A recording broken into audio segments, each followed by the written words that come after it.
Hello everyone, welcome back to Ask a Scientist Gaming, where we combine mediocre gameplay with expert science. I'm Ken Hansen, Associate Professor in the Department of Chemistry and Biochemistry at Florida State University. I'm a photochemist slash photophysicist. I do light-driven chemistry, which means I shine light on molecules, and then that light energy does stuff like move electrons, move energy, move protons, and then ultimately we want to do something useful like that with that, like make a solar cell or do catalysis or photomechanics.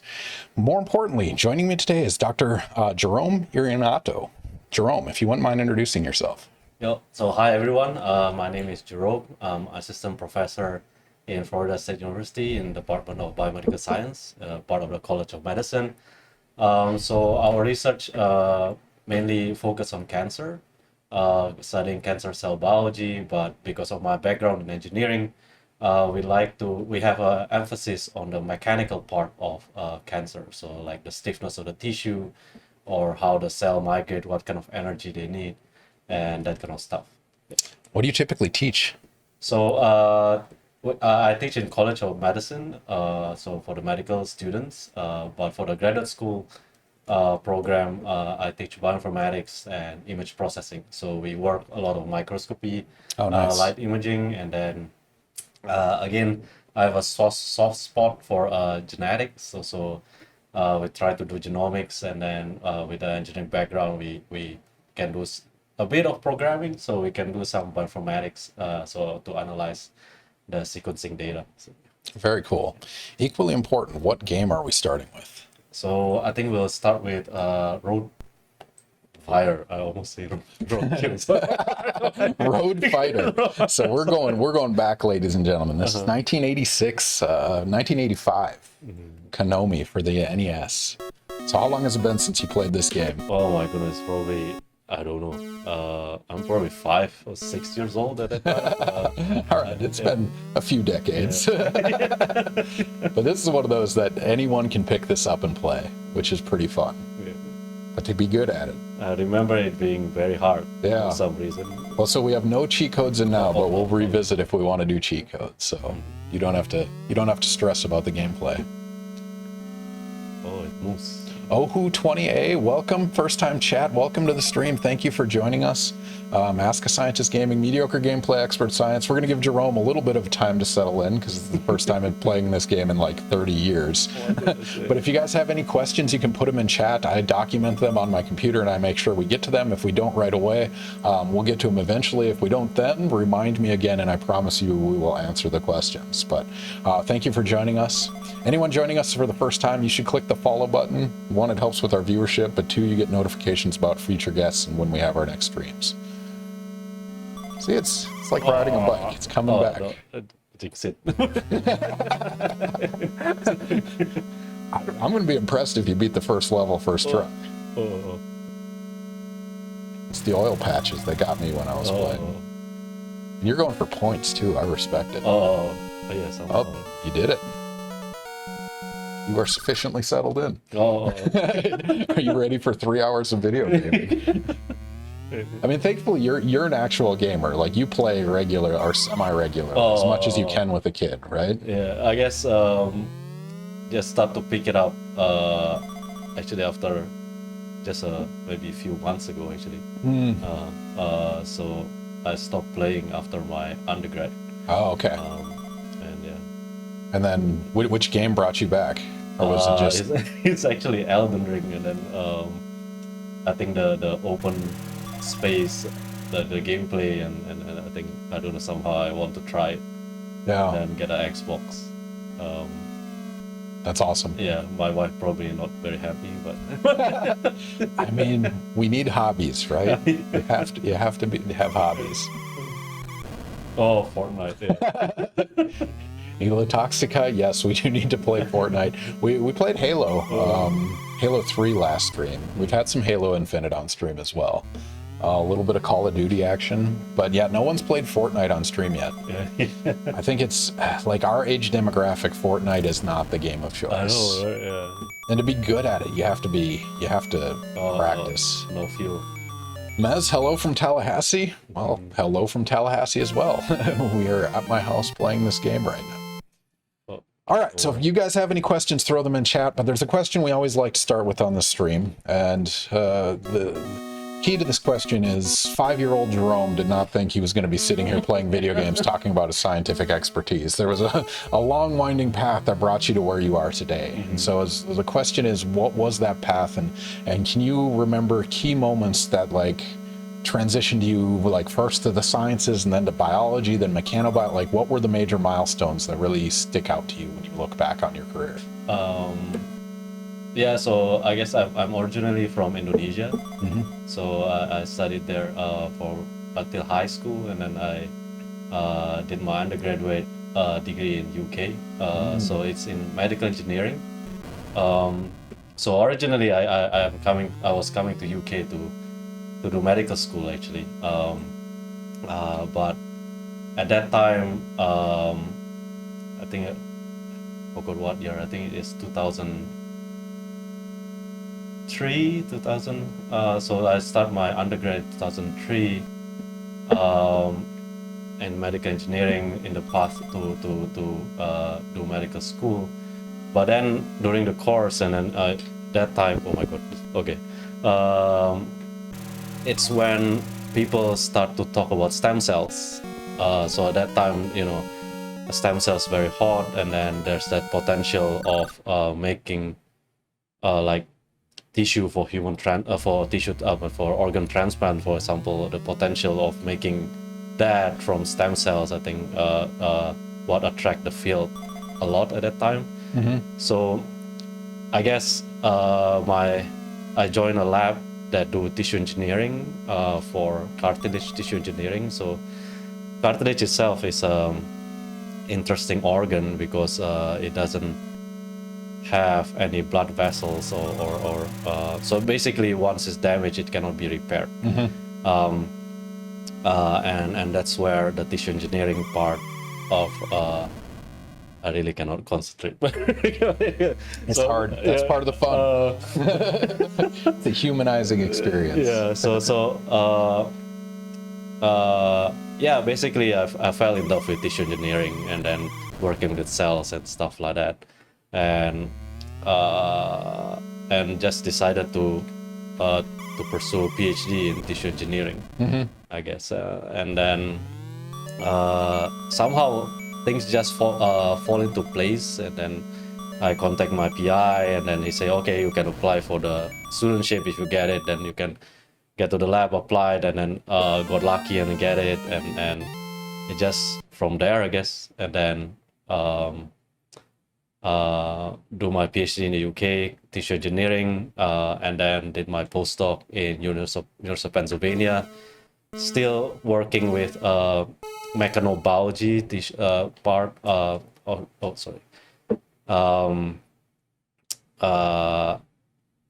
Sorry, I missed one thing. So during my PhD, it's a tissue engineering lab, but we are interested in the mechanobiology of the cartilage because am I talking too long? No. Keep going. Okay. It's whatever you want to say. I'll interrupt you if I feel there's a problem. Okay. So cartilage, right? So all of our joints is lined by cartilage. So cartilage is what make our joint is almost frictionless, right? So that's how we move, and when you're walking, you're actually applying a lot of compression load on the cartilage because your whole body weight is acting on your knee, right? And so there's a lot of mechanical loading on the cartilage, and the lab is interested what's the impact of this mechanical load on the function of chondrocytes, which is the cells that maintain cartilage. And then so that's how I get into cell mechanobiology, and then joining the lab in UPenn. My PI got a grant in cancer mechanobiology, so where we study constricted migration, so migration of cells through tiny spaces that squeeze the cells, that actually lead to damages on the cell, and then mutation as well. And after the postdoc, apply for faculty positions, and then got lucky, get to FSU, and then here I am. Okay, that's a long one. Sorry. No, but it's a long journey. Yeah, it's one of those, like, I give talks occasionally at undergrads, like recruiting and stuff like that, and I got invited to give one, like, just a career overview, and it's, you know, looking back, I've had like a real career since, we'll say, 2005 when I started grad school, but we've done a lot over like a few decades. It's a lot of stuff. That's not including, you know, the high school experience. But it is interesting to look back at the roadmap that brought us here. But Then, so did you enjoy this game, or did you did you play it out of, like, I have to beat my brother or something, or did you? I cannot pass level 2 for some reason. Okay. That's the way to do it. I like it. Oh, they cannot add the fuel, huh? Yeah, anyway. Drosokilla opens with a strong one. What is your biggest lab fail? We'll partition this into two. One is accident and two is cost. So probably if you're talking about time, time is expensive. So, very expensive. My probably during my PhD, one thing that by experience I can tell is so we are performing an experiment, right? And then that experiment is so we are studying the effect of osmotic challenge. So we showed that when you introduce a hyperosmotic media, like that means just liquid with more solute. So we just add sugar to the media to increase the concentration of the media. What happened is actually cells will shrink because cell is a have a semi-permeable membrane. Anyway, sorry. But anyway, so the experiment, I did an experiment to measure the level of chromatin condensation through DNase, which is an enzyme, DNase accessibility, right? So I did the experiment. It's a new experiment. Learned the technique, and then the first result was amazing. It's like oh yeah, this is what I expect, and then it's showing what we want, and then prove our hypothesis is right. So we apply we submitted for an abstract for a conference, which luckily is 6 months away. And then I tried to repeat the experiment, and it doesn't work, and it just doesn't work. And I need to so the nature of the experiment, we work with chondrocyte, which is the cartilage cells that we you culture and you process all those. Yeah, so we isolated from bovine ankle actually. So every week we will from the abattoir, they I guess they sacrifice the cow every week, once a week, every Tuesday. So every Tuesday afternoon we get a shipment of cow hooves. So and then we isolate the cartilage, and so we only can get cells once a week. And yeah, so if I want to repeat the experiment, I need to wait for a week. Yeah. So that goes for 4 months. I think it's more than 5 months. Every week I keep doing it, and it doesn't work. And then finally, out of a meeting, and I said, oh yeah, why don't my PI say, oh yeah, why don't we just change the protocol a bit, like this way? And then okay. And then the last month before the conference, luckily it works. So that's probably about time. Did you ever figure out why it worked the first time and not subsequent?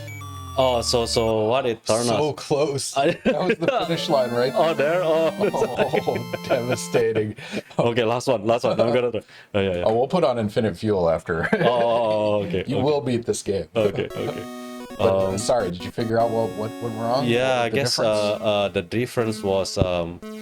So I tried to digest the nuclei where the DNA is located, right? So isolate the nuclei, put it in a tube, and then I put a DNase, the enzyme that will digest the DNA, in a tube, and then in a water bath, and then after a certain time point, I will measure how much DNA is left, right? That was So, but I need to transfer it to a tube, to a plate, and then measure it in a well plate reader. And then the modification is I just mix everything in the well plate to begin with and put it in the plate. So something that was during the transfer. During the transfer, it went wrong, and then I think it's just increased the variability, and we cannot conclude from the data. And what's worse, a procedure not working the entire time, or it working once and then not working for 4 months? Yeah. Which one would you rather have happen? At least when it works, I guess. So at least it gives you a motivation to pursue it, right? If you never see it working, then I guess you're just gonna give up, I guess, right? So you're glad it worked the first time. Yeah. No, that's pretty fun. Yeah. All right, I guess that's the most expensive mistake. Has there been like an accident or a fire or someone got hurt? What's the biggest mistake you've seen in lab? I guess not something that I experienced. So a few days ago, we were talking about liquid nitrogen with some undergrad in our lab, and I say, you need to be careful. It can burn, right? So you need to be careful in handling it. And well, I give 2 examples usually when I tell this story. One is in a previous lab, like undergrad is handling liquid nitrogen, and then it accidentally flow through his sleeves. So that ended up burning, right? But during my PhD, and then actually someone from, I think it's in physics department actually, I guess one of the graduate student just want to cool down his can of Coke. And then he put it in the liquid nitrogen, and then it exploded, and luckily it exploded upwards. So no one get hurt, but the lab is water expands when it freezes, ladies and gentlemen. And then in the pan, and then it just pressurized. Holy crap! I guess I officially cannot pass second level. All right. Let's bust out the cheats. Okay. So we'll do infinite fuel first. Okay. Video game purists look away. We use game genie codes. Jerome hasn't played this in 30 years. We're gonna forgive him. I guess my 5 or 6 year old is quite good. I guess I'm not becoming better with age. Yeah, I look forward to my daughters beating me at video games. Because like right now, I still watch them play and I get frustrated because I'm like, you should be doing this. But I'm going to be the old guy to them in no time. Yeah. My daughter, 3-year-old, we have this handheld Mario, the first Mario, and then she started playing, I guess. The original Mario Brothers. Yeah. That's awesome. Yeah, that one's near and dear to my heart for sure. It's unforgiving. How far has she made? First. But at least she went, I think, up to like half. I guess just by randomly jumping and by luck. It's a million monkeys typing. Yeah. I like it.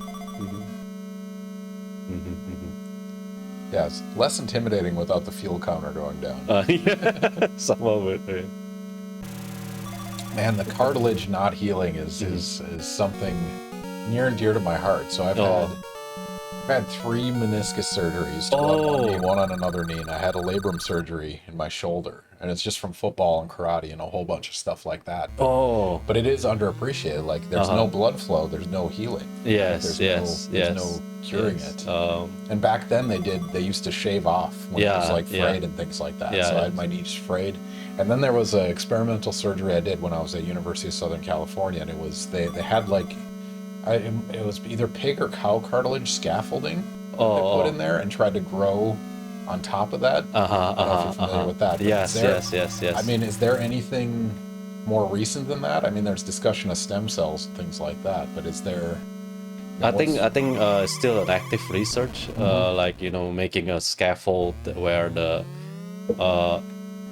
chondrocytes can really replenish the cartilage, right? So cartilage is so chondrocyte actually cartilage is unique in a way that chondrocyte is the only cell type in there. So and then they are the one that synthesize collagen 2.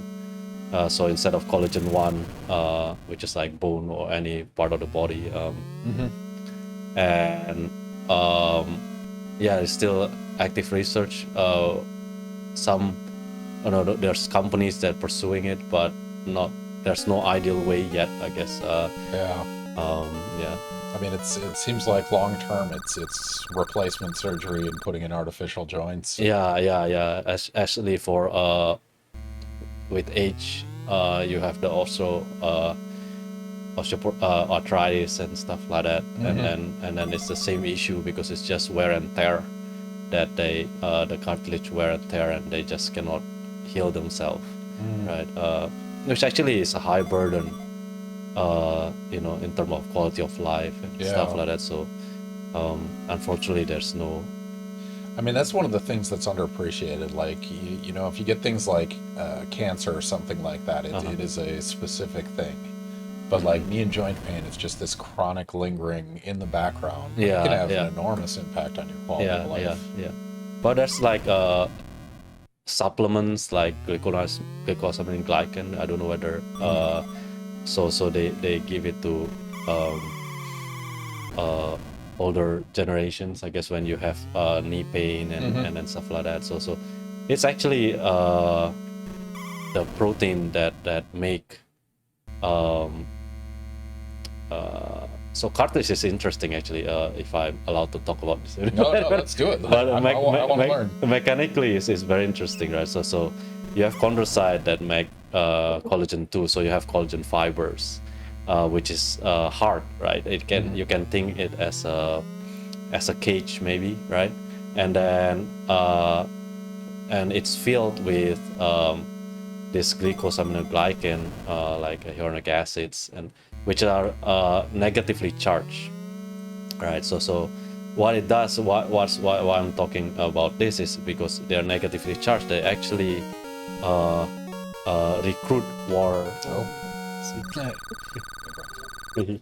Good night, princess. Say hi to everyone. Say hi. All right. Good night. You sleep well, okay? My daughter was crying because I was not there. And by the way, I say, you're gonna see Daddy on TV. Yeah, it'll be a YouTube video. It'll be like you were there. She'll be like, you're terrible in video games. Luckily, she haven't understood it yet. Anyway, so this negatively charged proteins that actually recruit war. So what you can imagine is it's actually a swelling system, like a system with a swelling pressure.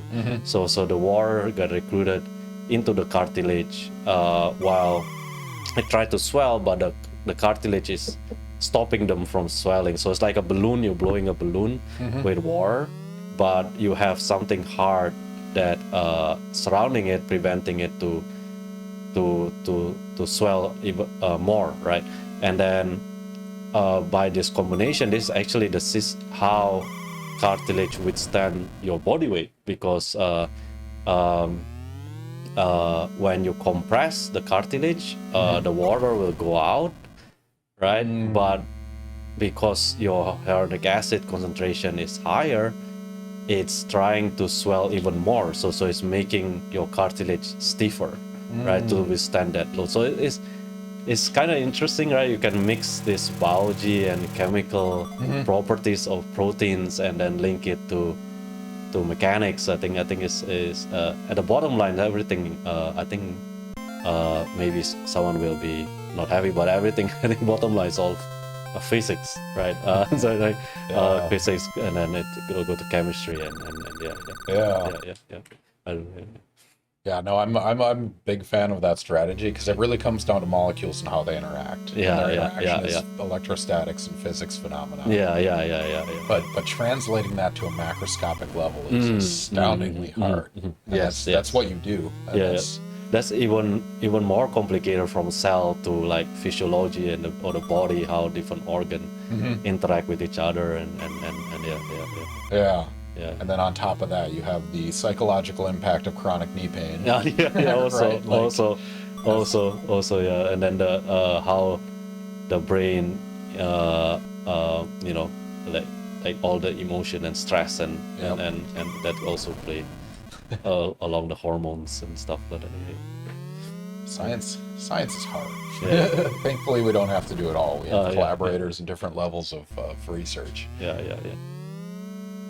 Oh, so there's a question about Emla Toxica wants to know, how is work-life balance as an assistant professor? It's not great. It is not great. Yeah, I think Especially those first 2 years. yeah, I think and then also the so there's a tenure clock, right, for assistant professor. And so yeah, the pressure is high, I guess, to secure grant, and then meanwhile performing the research, and then teaching and then also mentoring, and which is I mean the thing is I keep saying to all my own luckily the fuel doesn't go down, right? Yeah. But the thing is if you enjoy research, right, if you're doing what you like, then you know, even though you need to work and you enjoy work, so I guess, you know, there's stress, but you're doing what you like, so you kind of enjoy the research. Of course, it's not all rainbows, right? We know experimentally probably 90% of what we do is failure. That's what I keep telling my student too, but just to mentally ready. But when you get that 10%, and then, you know, is nice, and then that's and then you're always curious of why things work like this and why things work like that.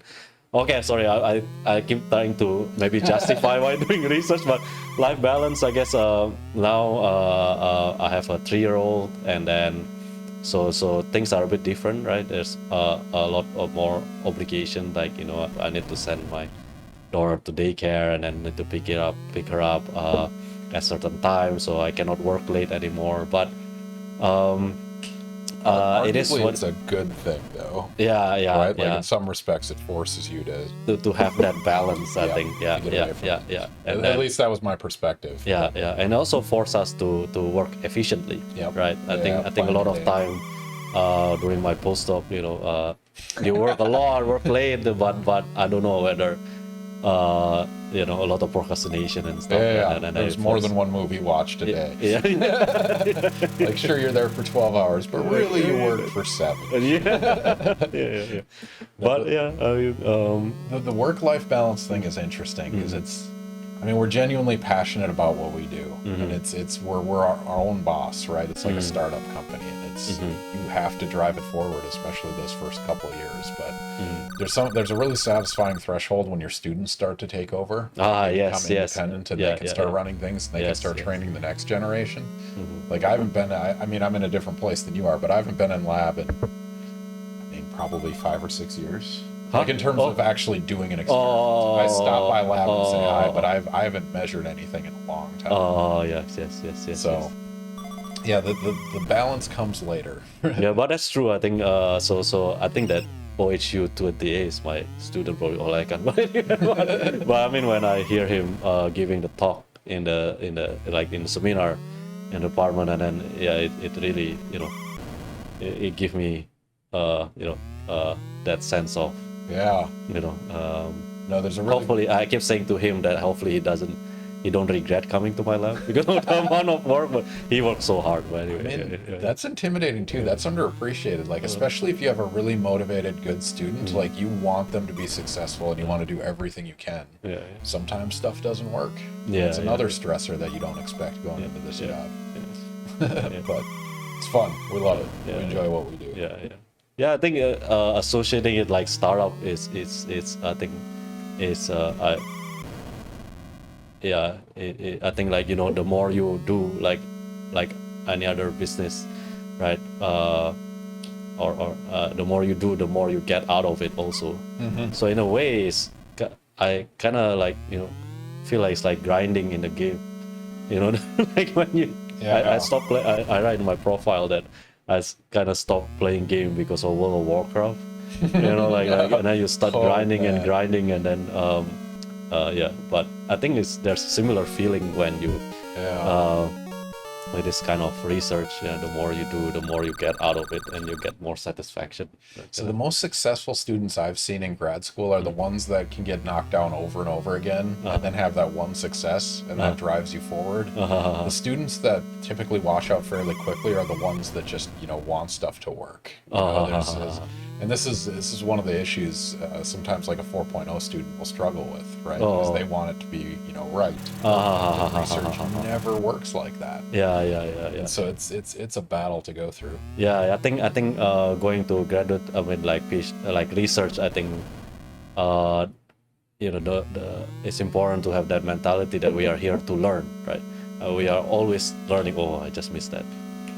Wait, okay, I'm getting serious now. It's important.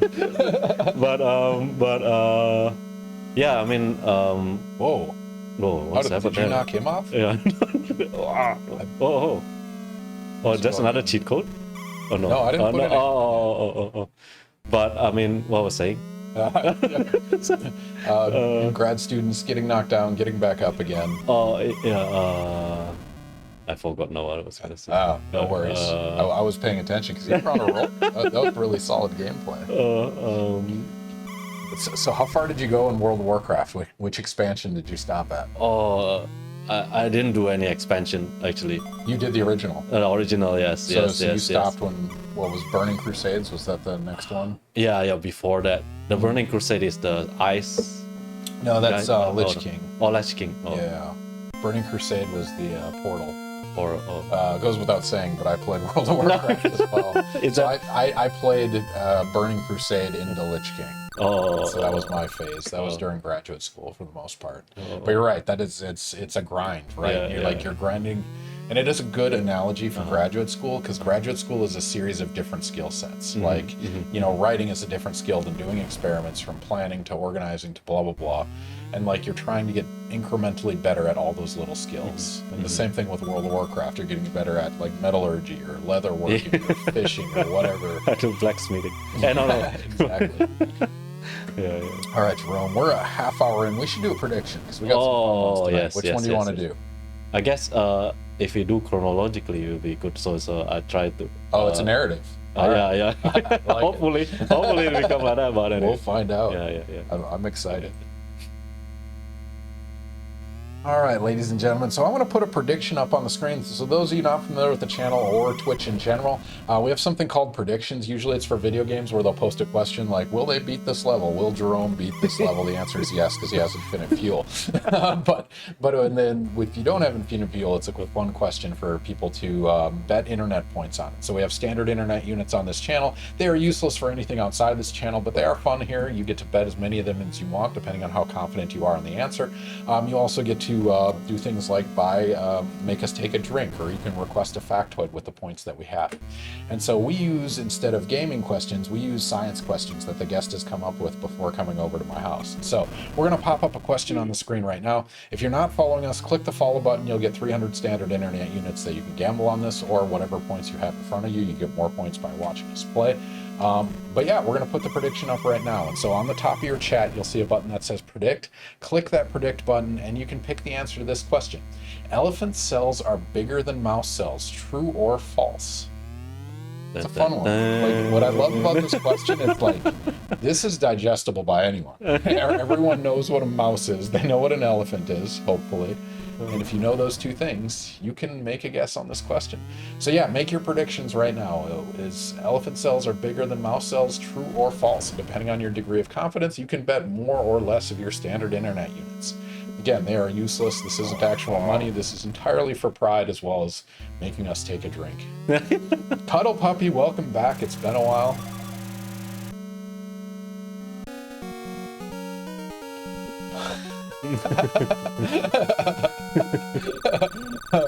Can I have mechanical arms for punching people really hard. Unfortunately, I'm not a robotic expert. Yeah. But you see cool videos on those, right? Oh yeah, absolutely. Like the cheetahs. Yeah. Cuddle Puppy, he's trying to make biology work better rather than... Is he trying to make Cyberpunk 2077 a reality? Have you seen that game? Oh, no, actually. Reeves game? What's the game about? I think it's just an open world, like Grand Theft Auto-esque gameplay. All right, you guys have about 45 seconds left to make a prediction. Elephant cells are bigger than mouse cells. What do you think? Click that predict button. Again, you don't have to spend any actual money. Just click it and gamble your points. If you're not following, click follow. You'll have 300 points to bet as you so choose. And we'll do 5 or 6 of these through the night, so don't spend all your money now unless you're really confident. It is totally up to you how you want to do all in, I guess. Yeah, just go all in. Degree of confidence. Can I have mechanical arms for punching people really hard? Cuddle Puppy. 1, don't punch people. 2, mechanical arms are probably good for many things other than punching. Oh, man. Ooh, that's fun. So instead of giving me robo arms, he can give me Hulk arms. Like a mutated. That's your next MSF. I don't know whether we can, do genetic modification through like CRISPR or something like that. In situ CRISPR and expand the muscles. All right, Jerome, what is the answer? Elephant cells are bigger than mouse cells, true or false? False. The answer is false. They actually have the similar size. Right, which is so the bigger animals can maybe have more cells, but the size-wise is actually should be similar. Yeah. I mean, it's counterintuitive, but like it makes sense when you think about same biology, right? Yeah, because there's some limitation in going back to physics, right?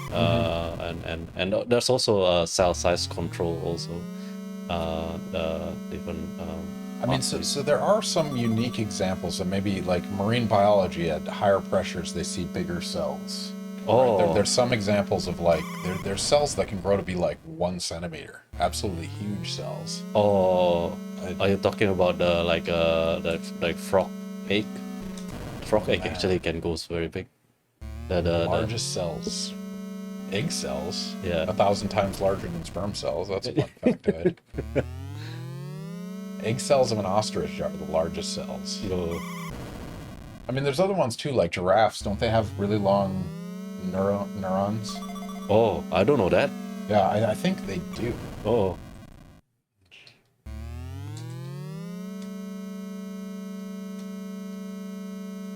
Maybe that's a bit listed. Oh. Yeah.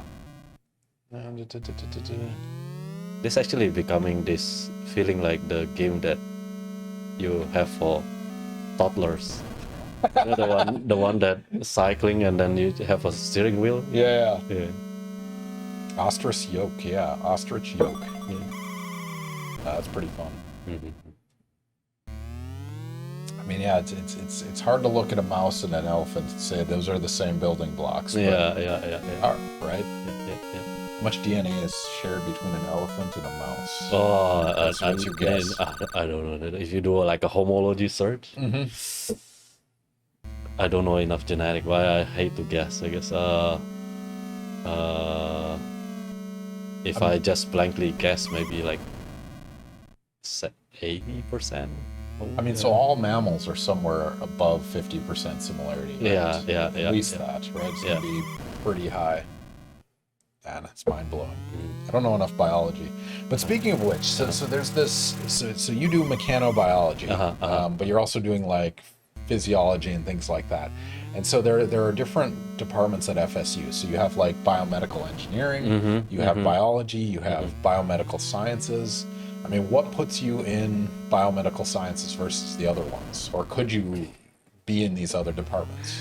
I guess I can. I guess it's probably just practical thing that I get a job. I mean, when you applied, did you apply all different domains, or? Yes. So I tend to apply like biology and or like biomedical science or bioengineering department. Yes, and then Actually, to be honest, I missed the advertisement in the biomedical engineering in FAMU and then. But the thing is, even though I'm not there, we still can collaborate, right? Like you say, the research is all about collaboration, and so we are trying to form collaboration with people from biomedical engineering department, from chemistry. So from biomedical engineering, we try to collaborate with Dr. Driscoll. So he make this cool molecular tools that allow you to measure the forces that acting between cells. So this is like a FRET technology. So they have this through two fluorescent protein, or maybe like GFP and RFP. That so GFP excited by 488 nanometer, so light, so blue light, right?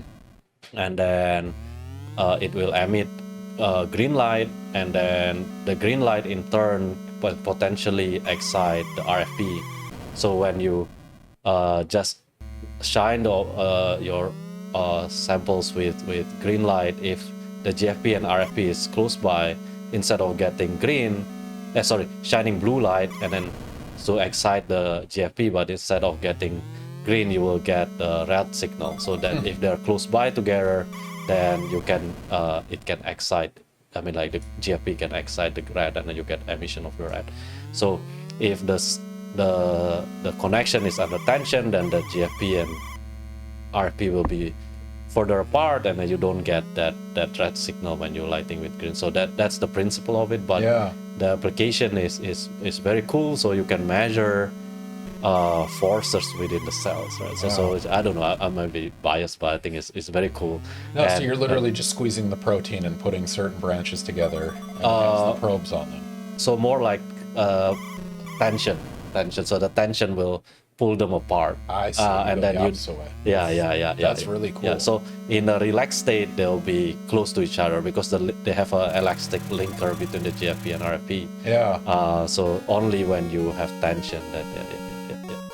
And then so we are culturing. I don't know whether I should go into this, but we are culturing pancreatic ductal cells directly from the patient, so we can culture them in this organoid culture, right?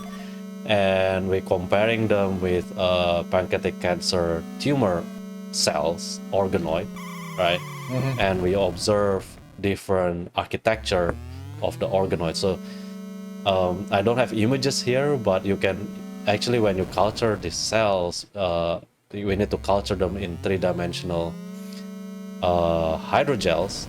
So you can imagine like suspending the cells in this gel, and they will make a luminal structure, meaning it will look like a balloon with liquid inside, and the balloon skin will be the cells.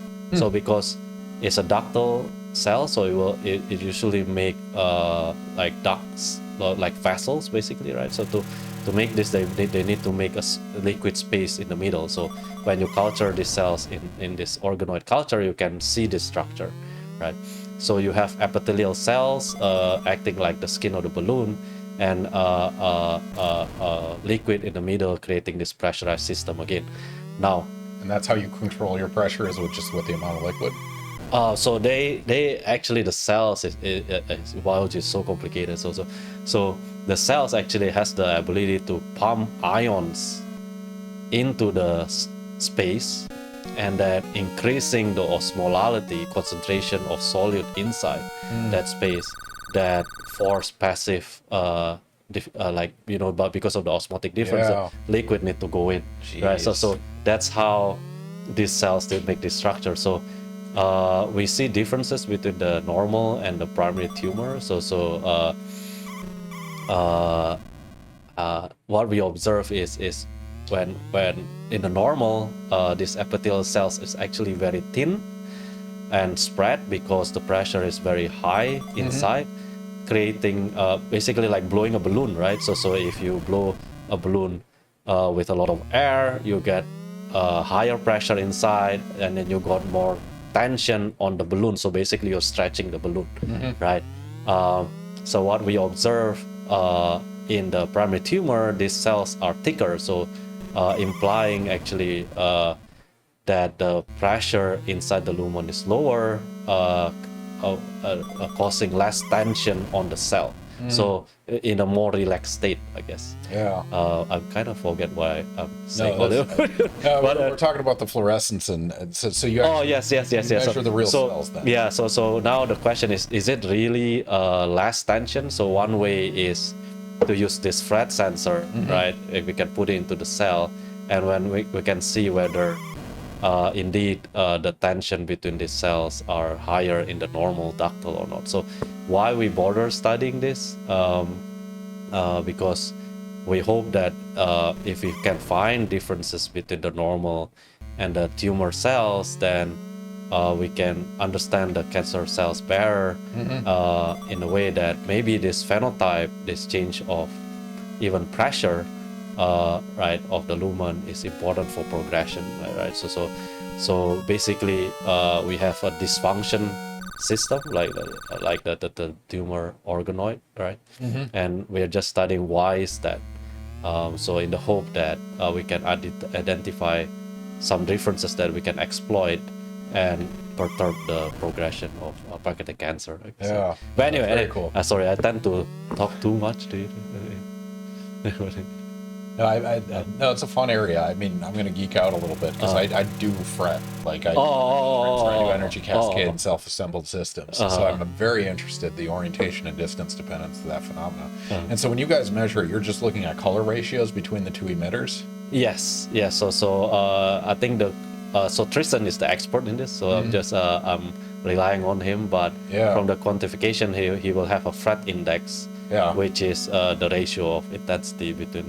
I think he might correct me if he but I think it is the ratio between green and red. I see. So you measure just emission off the samples. Are you familiar with time resolved emission? Where you can see like the decay of energy transfer. So basically, if you have a normal molecule in a system, it gives off light, but it doesn't give it off indefinitely. Like you give a pulse of light and it decays, right? And that's something known as the lifetime. And then when you put that in proximity to an acceptor, that lifetime is shorter. So you can actually use that difference in lifetime to start figuring out things like the rate of energy transfer. And so the reason we like doing that rather than just raw intensity is because let's say your cell like gets bigger or whatever, that can scatter light differently. Right, and that scattering can be responsible for intensity changes. So yes. And so lifetime is an intrinsic thing to the molecules, whereas the actual intensity of emission is extrinsic, which is dependent on the optics of the material. So how do you measure? So it's literally that you do a pulse of light and then you measure the decay over time. And so this is what But that's very fast, isn't it? It is. So we have instrumentation in our department to measure time resolved emission between 250 femtoseconds and seconds. Whoa. So yeah, that's what we do in our solar cells because we have to measure these really fast events. So but I assume, but this system is not like in the microscope, or is it's just a normal setup. But we can do like planar films and things like that. Like the sensitivity is really high. So if you guys ever want to talk about emission, I'd be happy to dive into that discussion. Man, that's a totally different measurements, right? Yeah, it is. But it's I mean, it's a relatively easy measurement for us. It's just a question of how you'd set up the samples. But we've done it with thin films. We've done it with solutions. We've done it with 77K. So that's something we should definitely talk about. Yes, please. I love it. Emission is my thing, and that's a different level. We recently measured excited state lifetimes in a protein binding oxygen and carbon monoxide with a collaborator, which is kind of fun. So I'm not a biochemist, but we talk emission. That is my all right. Sorry, we got detracted. Cuddle Puppy found the commonality between elephants and mice. Mouse, big ears, long nose. Elephant, big ears, long nose. In conclusion, the two separate species are identical. Prove me wrong. About 4 glasses of sake and I won't even try.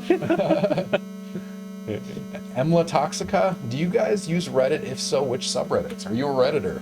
No, actually. I just check Reddits. Actually, I'm not good in these things. As in, you go to it occasionally? Yeah, I guess to check stuff, but Yeah, you do news stories. Any specific? So you don't have like an account in specific subreddits? Yeah, no. Emla Toxica, I am a heavy Reddit user, and I have been for, geez, man, I don't know when I started.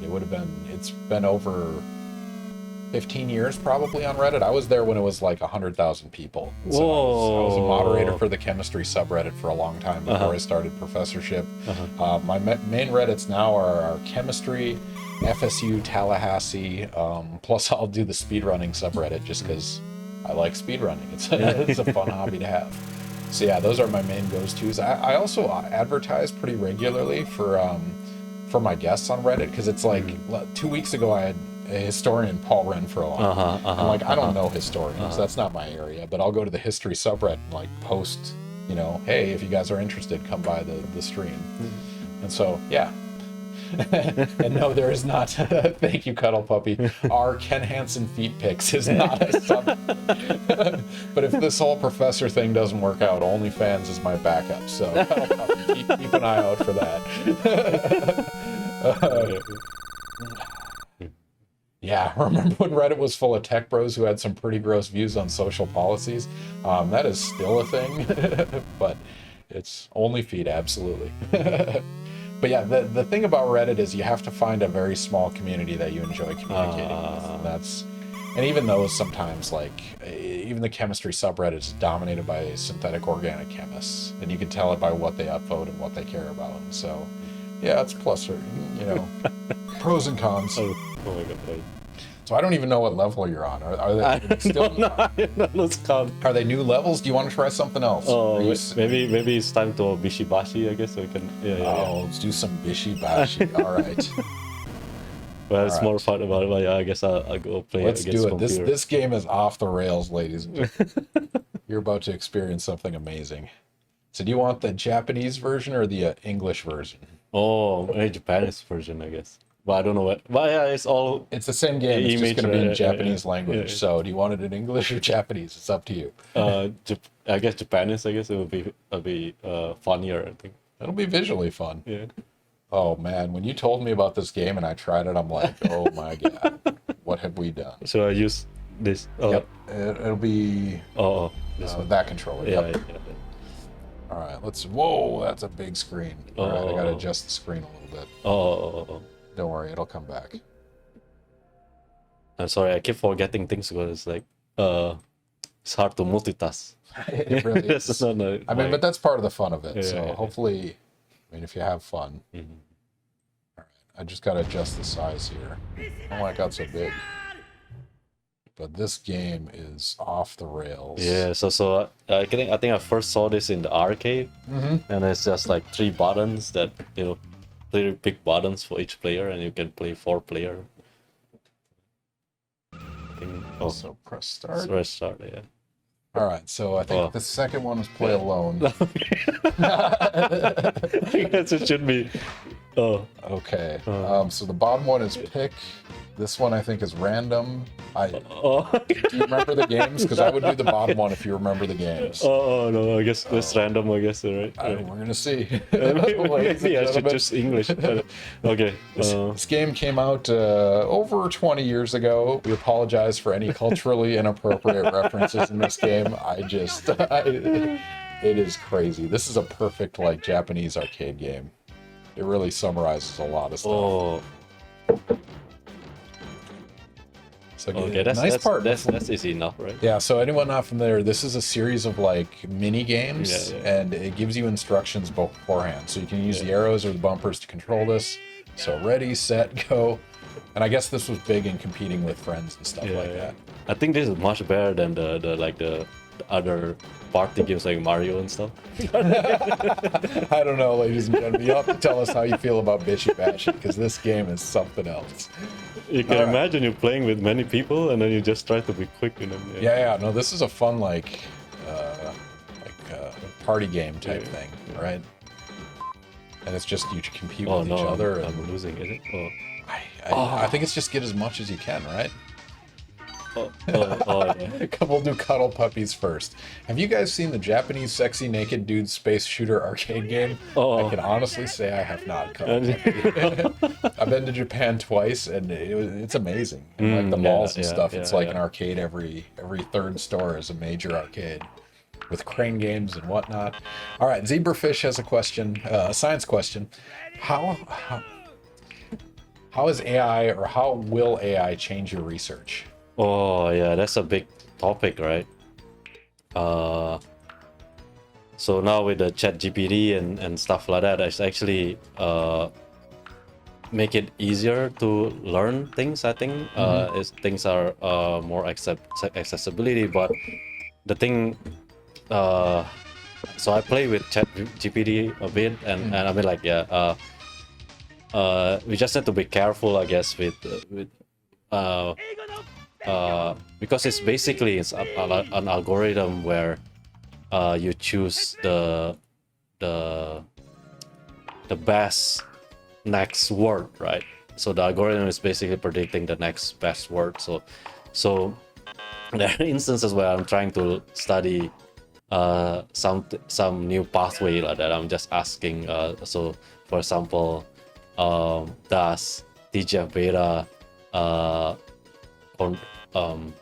I forgot what the question is. Basically, it come out with a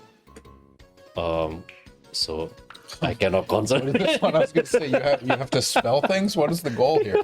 I think you need to match the letter with what's in the box. Oh, I see. Yeah. But anyway, so it actually tell me a lot of informations, and then which makes sense, and then I asked, so which paper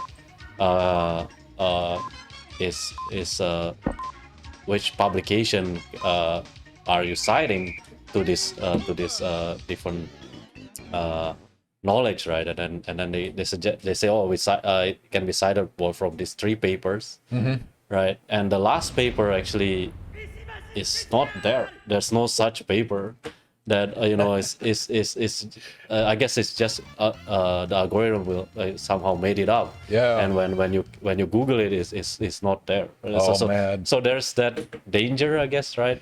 So you're the second person I've heard that from. David Collins in astrophysics had the same Oh, thing. He's yeah. like, I want a paper on magnetic field magnetic field influencing star formation, and it made up a paper, but the authors were like people he knew. Oh. So it wasn't a real paper, but it was like real names and stuff like that. And the way I've heard this explained to me is ChatGPT isn't about giving you the right answer. It's about giving you the answer you want, right? And that's the goal. And it's going to search until it finds that. But I don't know whether you follow this podcast on American Life. So they have this piece on the AI, and then they just telling the story when the GPT-4, the next generation, was being tested in Microsoft, and it's a word algorithm, right? Word search algorithm. But then they ask, draw a unicorn, right? Can you draw a unicorn? And it actually spit out a command line that I forgot what language is it, but the command line spit out a command line when they put it at the command line, and it come out a unicorn. So it wasn't like ASCII art, it was like a legit, like, wow. Yeah, so I mean, like, there's a it's not really a nice looking unicorn, but there's a horn and it looked like a horse, and then they try to move the horn to a different space, and then I say, oh, can you repair this unicorn image? And then he put back the horn to the head. Jeez. Yeah, like, and then I think Julia also tried to ChatGPT or draw Doraemon. You know, Doraemon, this Japanese cartoon character, and it actually resembled it. And there's a bell on it. Like, somehow the bell. I mean, I think the potential is kind of crazy, right? Yeah, no, it's pretty breathtaking. Cuddle puppy. Never forget how they tried to use AI lawyers and the AI didn't know the answer, so it just made up a formal court case and presented them as true. Oh yes, I heard that on the news. Yeah, if you guys aren't familiar, Yeah. Legal Eagle, an awesome YouTuber, a lawyer that like covers all the cases and talks about the legalese, like just an expert in it. And he went over that one. It was pretty amazing. Cuddle puppy, thank you. I mean, someone presumably should get disbarred for that, right? Yeah. But on the other hand, I mean, it also kind of helped like troubleshooting. Well, you know, we work with bioinformatics, and then there's a lot of oh no, okay. So if you screw up at all, it's done. Wow. No mercy. Brutal. But I mean, sometimes you get an error, right, when you do like programming, and then you can submit the error to ChatGPT, and most of the time they give a good suggestion. Yeah. So I think it's a great tool, but just need to be careful of using it, I guess. Yeah, be wary of the answers. Yeah, I'm doing so I've published a couple papers on like using statistics to analyze exams, and it's using like Roche modeling, all sorts of stuff, and I want to make Gen Chem exams better. But it recently came up in one of my reviews, was like, what are you going to do to deal with ChatGPT? And I'm like, I don't know. So I started feeding all my previous 6 years of exams into ChatGPT and just like looking at how it behaves, how it performs, because I just just so you can see it how. Yeah. Well, not just that. So we have a fun thing right now. It's like it can't process images, but it can do some questions. But it's really intriguing because it's like some questions it gets right every single time. Other ones it gets right, 9 out of 10 times. And then sometimes it's just scattershot guessing answers. And they match the like clinical question, right? Like they put a case to like clinical case to doctors and ChatGPT, and then compare the answer, and it does better sometimes. It's breathtaking. The AI can do that. The ones I found most intriguing is there are some questions where like I would require a student to read a graph. Like you could use a phase diagram. It's like, what's the boiling point of uranium something weird, right? But ChatGPT will get it right, but not because it understood a graph, but because it knew the boiling point. Like it has the entirety of Wikipedia, right? It knows the boiling point of every single chemical. And so like it gets it right for the wrong reasons, kind of thing. And you see those questions, which is kind of interesting. Is this coming back to you? Is this it's harder than I thought. Many years back in the arcade. Yeah, I could see this being fun if you had like 4 people on the screen together, just eating quarters. And some drinks, I guess. Speaking of which, we haven't told people what we're drinking tonight. Jerome, what are we drinking and why? So it's a Japanese sake, I guess. So I say the brand is a Hakotsuru. Yeah, I put a link actually. So I think it's my go-to sake. This is your. It's cheap and nice cold, I think. It's really smooth. Yeah. Argument starting question: is water wet? No, you want to start a fight? Cuddle Puppy ask: is a water molecule wet? A molecule? Is a single molecule wet? Cuddle Puppy, probably not, right? Because the sense of wetness come from the. I mean, that's a mechanical response, right? Isn't moisture? I don't know how the body perceives. Yes. It is I was reading about this. It's quite interesting. I don't remember about it, but I found it like, I forgot the terminology for it.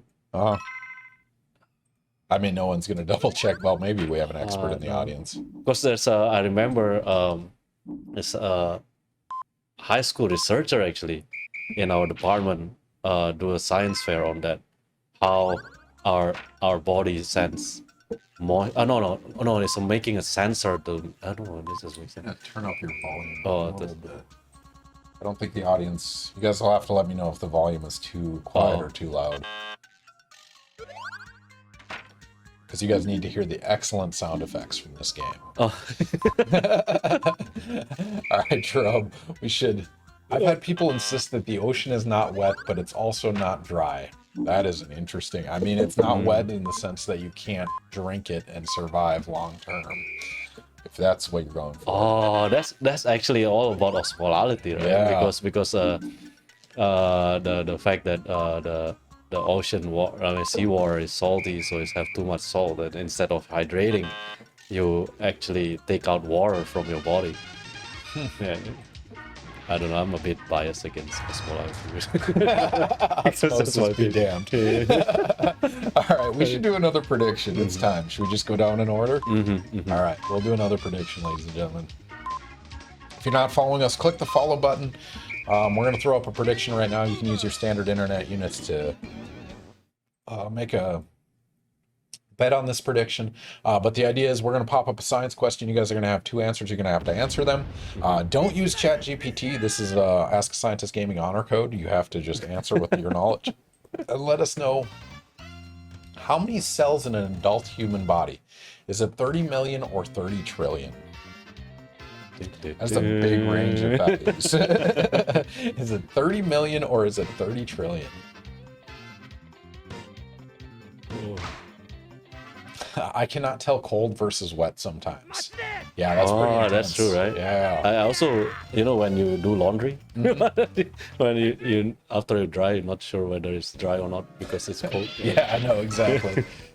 No, one we deal with in chemistry labs is dichloromethane. I don't know if you've ever worked with this salt, but it has such a low boiling point that it'll evaporate at room temperature. And so you'll get it on your skin, but it'll feel cold because the evaporation it's a endothermic process that takes heat from the atmosphere. And so you differentiate wet from cold. What the hell is this? Do you have any idea what you're doing on this? I'm killing the tanks. No, wrong.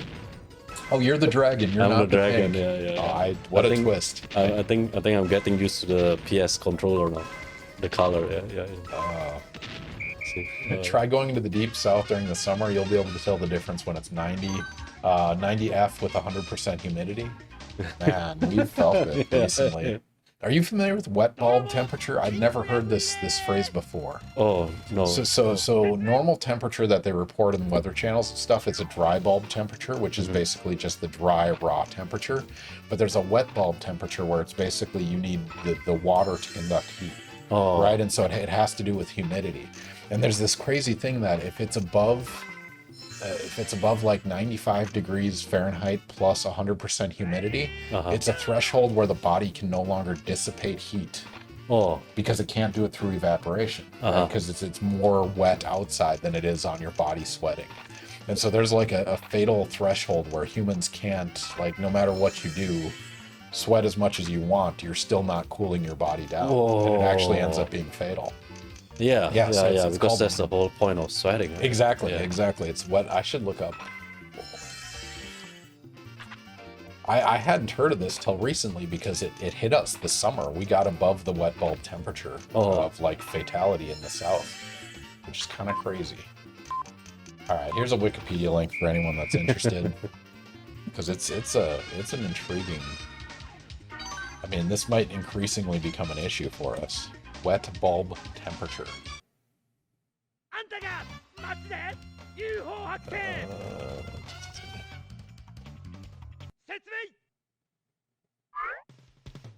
Yeah, so wet bulb temperature is the temperature read by a thermometer covered in water at ambient temperature cloth over which air is passed. So yeah, it's to mimic like sweating, basically. Yeah. Sorry, I need to look up the fatal. A little bit of a detour. I learned a fact head. Okay, so the upper limit that humans can withstand is thought to be about 95 degrees Fahrenheit at 100% humidity. And above that temperature at 100% humidity, your body can't sweat to reduce your core temperature.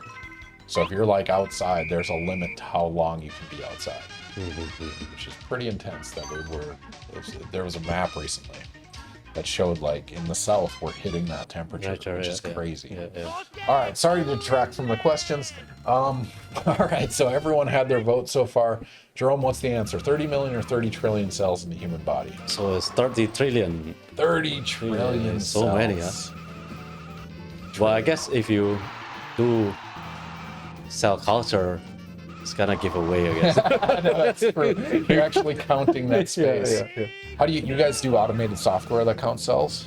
No. You manually have to. Oh my god. We have like a counter, but you're not counting all, right? You're counting proportion of it, and then tell the, then you can, you have the concentration and the sample.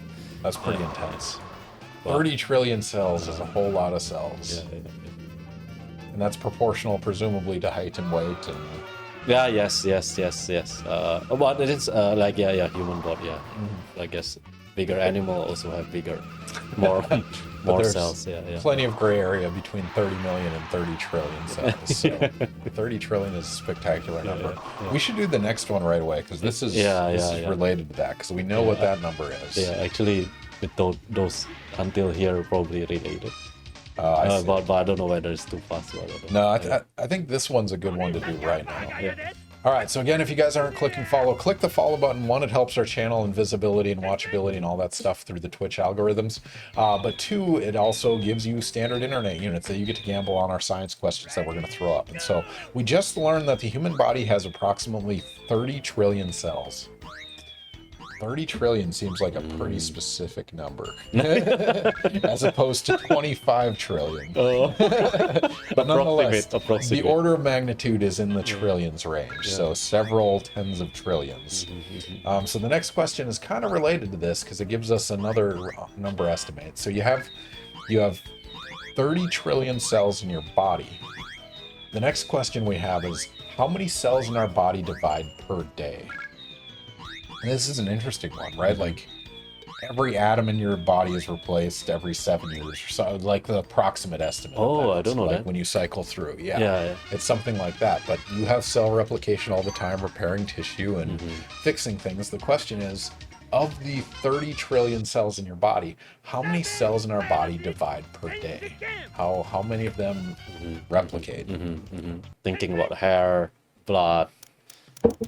Man, yes, that is interesting. Like your stomach lining is pretty active too, right? That's replaced regularly. Yes. Other things like cartilage, not so much. What the hell is this game? Do you do that when you're young? You just have a mechanical pencil. If anyone has any guess how many cells in the body divide per day, 50 billion or 50 million, while Jerome clicks a pen in a video game. Wow, we've reached peak Ask a Scientist. Oh, I'm actually stage 7. Getting there. Yeah. Oh, click the pen. So it was just button mashing? Is that all it was? In the arcade you just go like... Yeah. Oh, man. It's like Dance Dance Revolution was the thing. That's amazing. So we're at 9:12. If you want to do any other games or you want to switch to anything, let me know. Oh, so you're competing against the computer. Yeah. That's fun. Man, I'm losing too. Just more or less stressful than Road Fighter. I don't remember playing this particular game. All right, you guys have about 10 seconds left. Make your prediction now. Which one is, how many cells in our body divide per day? Is it 50 billion or 50 million of the 300 trillion cells in our body? That is a different scale of thinking about billions and trillions. I just can't think on that abstraction. All right, Jerome, what is the answer? 50 billion. 50 billion. Everyone got that one right. Yeah. And that's breathtaking. Yeah. Like, so the amount of like structure, like organized structure being produced in your body on a daily basis is amazing. Right. That's so they to divide, they need to replicate all the organelles, all the DNA material in the nucleus before they divide, right? And then make more proteins so they can function.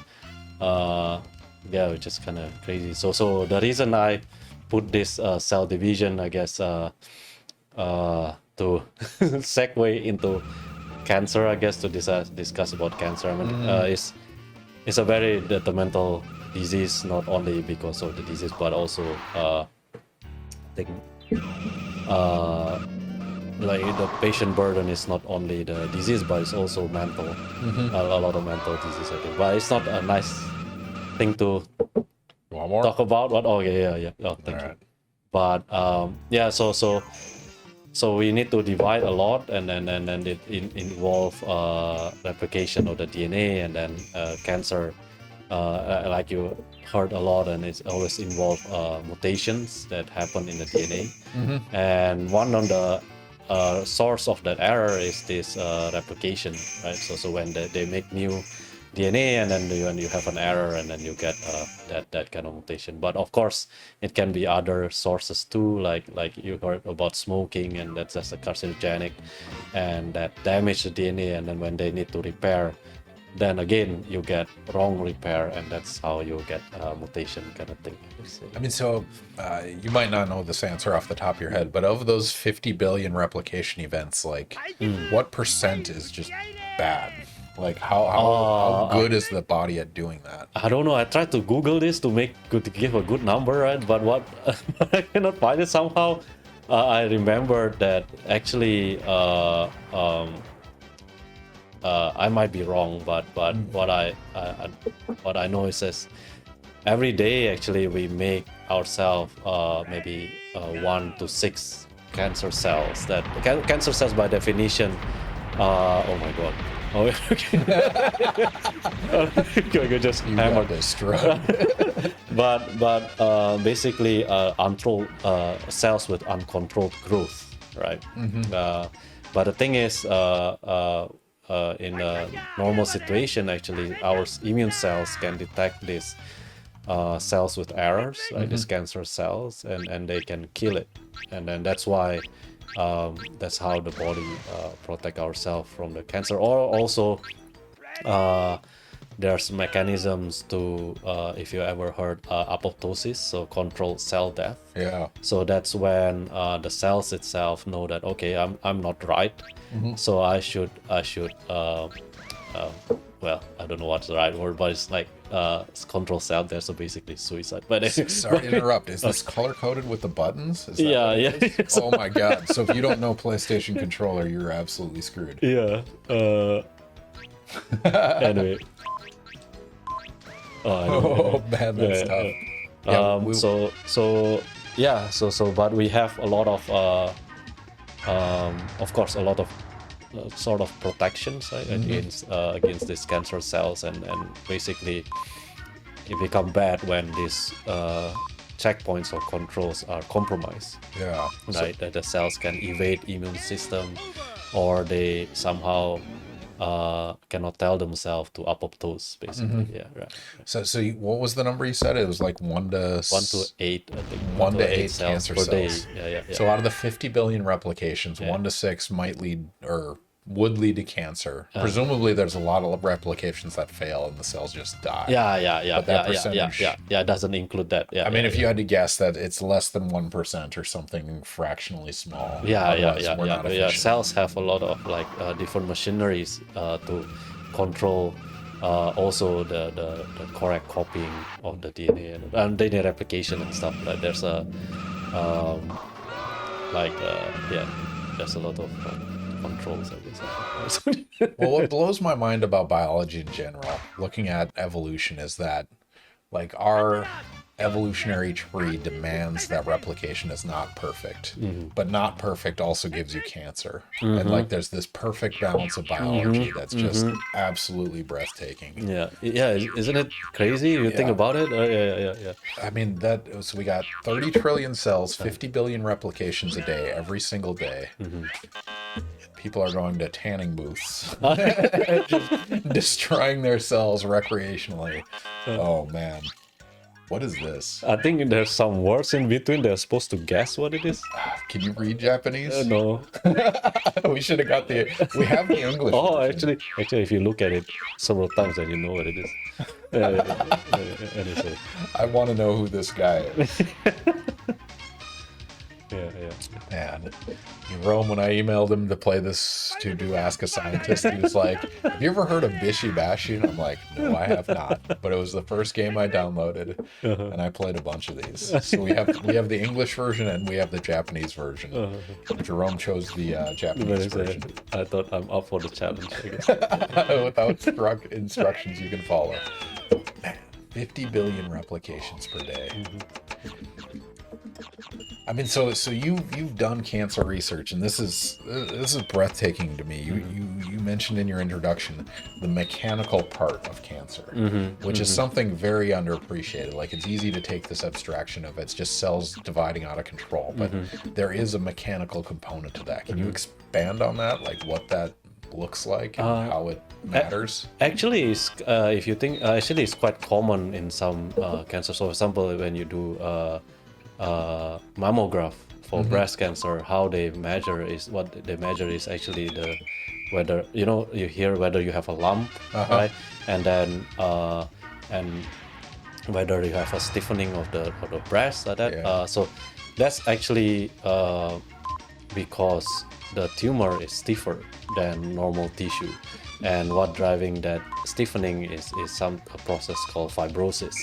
So where actually usually is started with inflammation response, and then immune cells go there, and then it will activate the fibroblasts, the cells in our body that make this extracellular matrix like collagen, basically the scaffold of our body, right? And that overproduction, overactivation of fibroblasts lead to overproduction of the extracellular matrix that lead to excess deposition of this collagen, like extracellular matrix protein like collagen, laminin, or fibronectin, and that's what make the tumor stiffer. Yeah.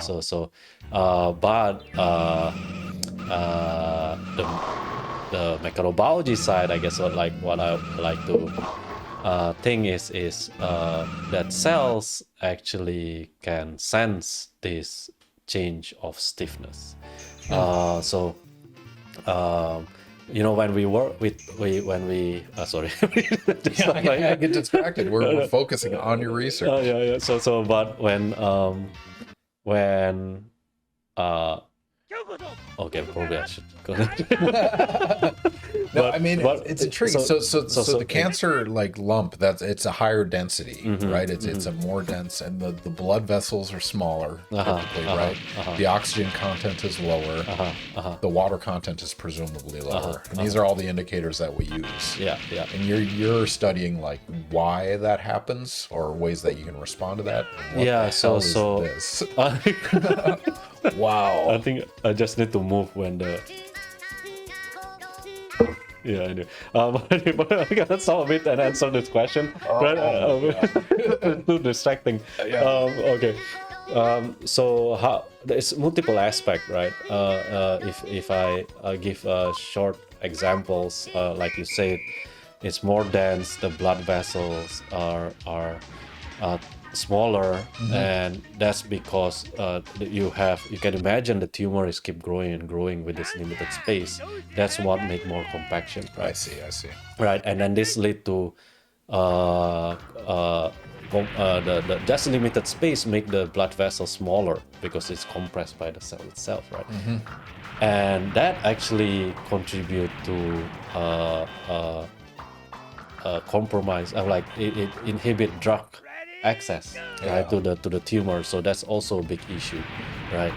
But when I talk about stiffness, actually, so the stiffening of the tumor is usually mainly is driven by this overproduction of this collagen 1 extracellular matrix proteins, right? I see. And that's make the microenvironment around the cells stiffer, and the cells actually are able to sense how stiff is their microenvironment, and through like focal, because the cells actually are not just floating in the tissue, right? They're interacting with the environment, which is the extracellular matrix proteins, and by a protein called integrin, and this leads to focal adhesion and recruitment of different kinases, and that can change cellular function. So in a way, they can sense how stiff is the microenvironment that can lead to different phenotypes. Considering that, and then we're asking the question, whether the stiffening of the tissue or the tumor is important for cancer progression in terms of like I see. changing their phenotype or making them more mesenchymal. So if you ever heard this term epithelial mesenchymal transition that link to metastasis, so most of the tumor are epithelial cells that like to clump together and they experience this transition that make them move away from their cluster and then start to metastase. Like that. Yeah. So So you understand that the hope is that you can intervene at some point. yes. I mean, so you have an interesting problem to deal with, though. So, like, cancer at its heart is like out of control cell replication, but there's also the fibril generation. I don't remember the nomenclature. the fibrosis. Fibrosis process. Now, is Yeah. fibrosis? I mean, it's interesting. Is it the same mechanism that causes the cell replication also causes the fibrosis? Or is it like, is it causal or is it corollary? Like, do you know? I think your statement is touching on multiple things. So if you're only talking about stiffness and proliferation rate, the rate of cell division. Dictates that. So actually people already show that if you culture cells on stiffer matrices, so we can culture these cells on gels with different stiffness, so we can model the stiffness in the body, right? So people have shown that in stiffer substrate, the cells will divide faster, right? So why is that? No one really knows, but there's a lot of study that's suggesting different signaling pathway that might play a role in that. But when you're talking about replication, I guess there's there might be I'm trying to segue. I'm trying to say something that we were trying to do, but maybe a bit advertising back. But even so there is a link between proliferation and cell stiffness and then stiffer function. But there's also recent paper, even last year, that showed that when you culture cells on different stiffness, it actually modulate their DNA repair machinery. So why is it important in cancer? Because in a lot of chemotherapeutic agents, right, it's basically causing increased DNA damage, forcing the cells to apoptose, right?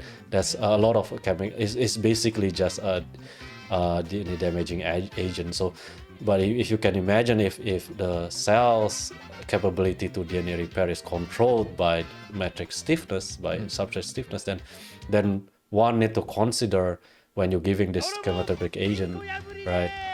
It will have different efficacies if the cells are in a stiff environment or in a soft environment. Right? I mean, that's crazy to me because like ultrasound would change the efficacy of treatments and replication and right, like mechanical forces dictating the outcome, and that's crazy. Yeah, actually, like punching cancer might make a difference. Like it really might. All right, so we're about an hour and a half in. Do you want to change up games? What do you want to do? We have the Nintendo games. We have Diablo IV. What do you want to do? I don't know. Maybe I'll move to Diablo, I guess. All right, let's try it. So we'll switch up screens. Sorry, ladies and gentlemen, we got to switch to an Xbox. Oh, that's an interesting question there, I guess. Oh, sorry, I dove in. Okay. Oh, I need to turn it on. Jerome brought his Xbox over, and he's playing Diablo IV. Yeah, which is one of our more recent games on stream. It came out a month and a half ago. Oh yes. So this excuse for me to play. Absolutely. Well, Jerome, the secret is the only reason I do this stream is to drink and talk with colleagues. So if those colleagues play video games, why all the better. So don't worry, no one can see your pin. I did not put you on display yet. We'll wait till the game's up. All right. Oh man. That's intense. Yeah. I'm going to ask one of my Zebrafish, we'll come back to your question.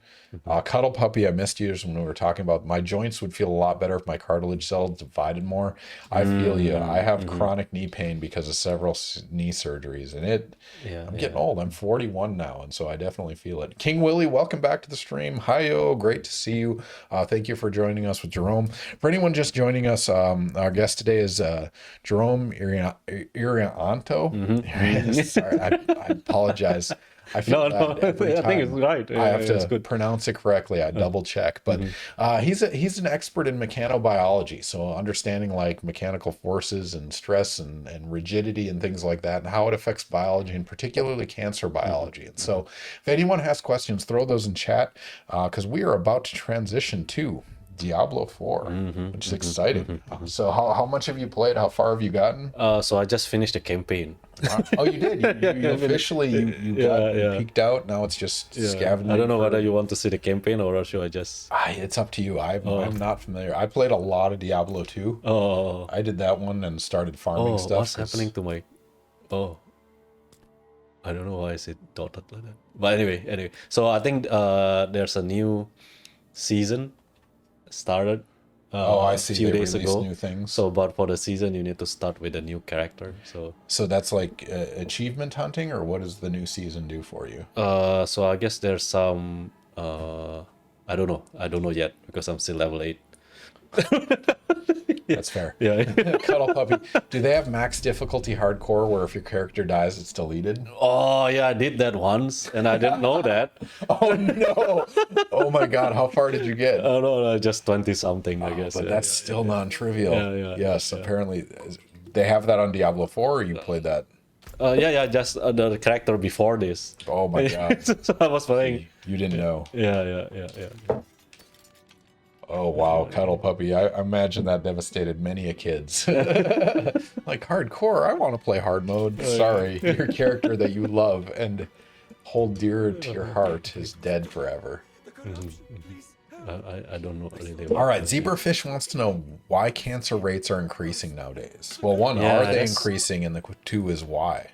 That's very interesting, right? There's actually one actually our life expectancy actually in general are going up, right? There is a link between age with cancer prevalence. So in a way that because we are good, I mean like our standard of life is going up and people live longer, but that's why we see increasing cancer rate partly because of that. So, but also because there's environmental factors too, right? The things that we eat. Before diving into that, going into the age, I mean, I saw a comment at some point that if you live long enough, you're getting cancer is inevitable.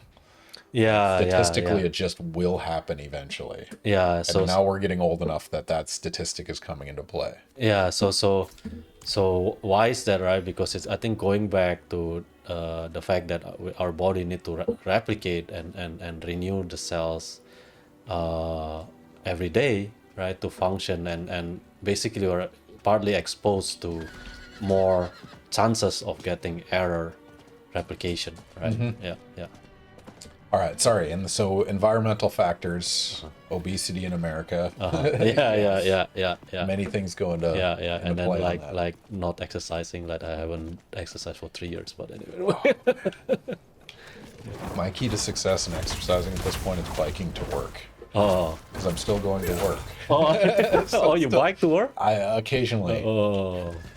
I try to do it 1 to 3 times a week. But all right, we have a couple follow-up questions. Oh, Cuddle Puppy talking about World of Warcraft.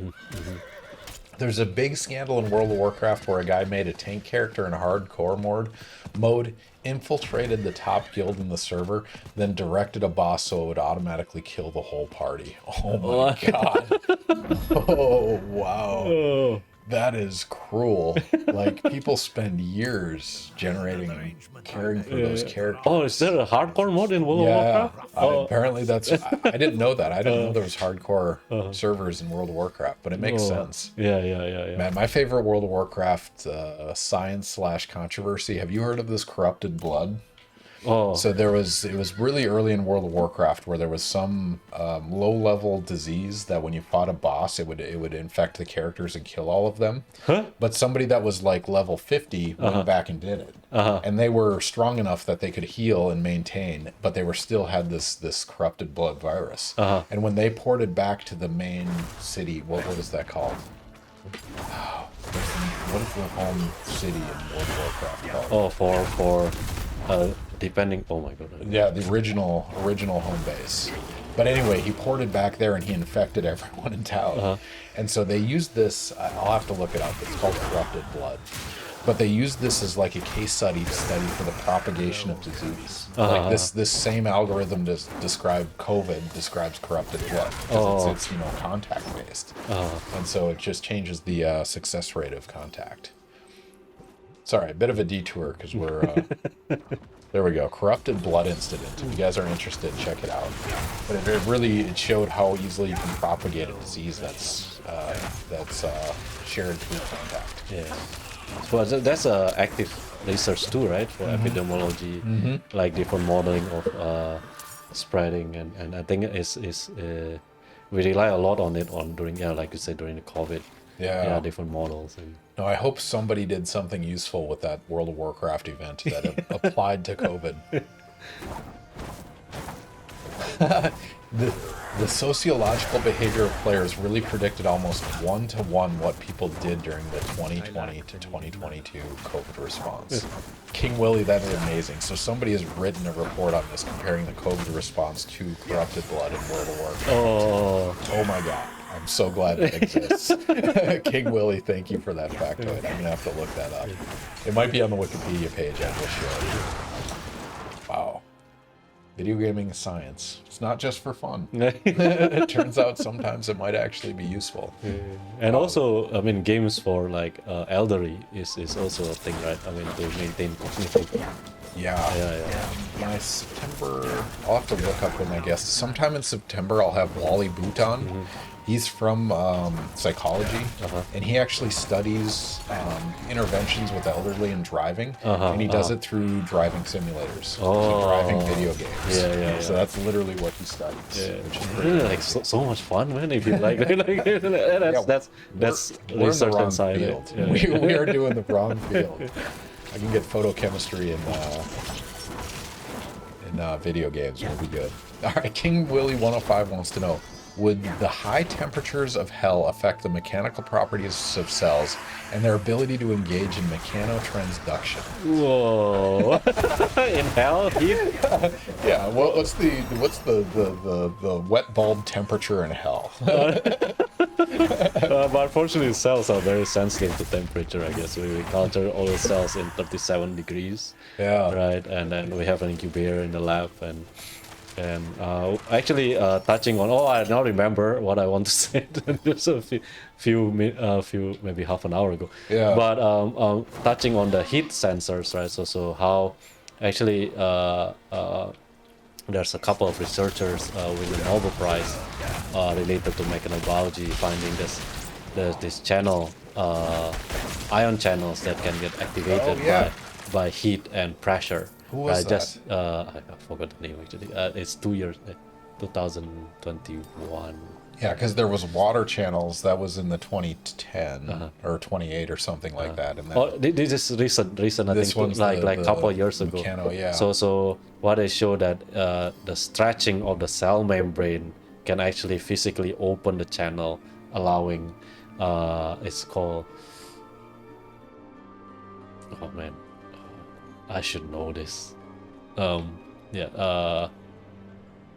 know the heat is trip V channel. Piezo is a piezo channel. Oh, yes. Piezo. That's piezo. We have piezoelectrics, mechanical force to electricity. Yes. That's a link to that. Mechanical force channel. I guess they name it to that. That's clever. That's really cool. So is this open world? Do you see other players walking around? Oh, that's true. Yeah, just now you see other players just now. Okay, so it is online. These are so it's not collaborative, but it can be. It can be, I guess. I haven't got a chance to play it So are there different servers like PvP and? Like Oh, I don't know. I haven't and... reached there. But Okay. it's not like World of Warcraft where you can join different server. Yeah. So I just. I'm a little angry. Chat has not told me what the main city in World of Warcraft is. Stormwind. Oh, Stormwind. Yes. Yeah, so that's for the human though. That's for the human. Yeah, no, that's the human side. That's true. Yeah. But like I think, early World of Warcraft. So after they got the corrupted blood, the person ported back to Stormwind City and just destroyed everyone. and no one wore masks, according to King Willie. Man, that is pretty intense. Yeah.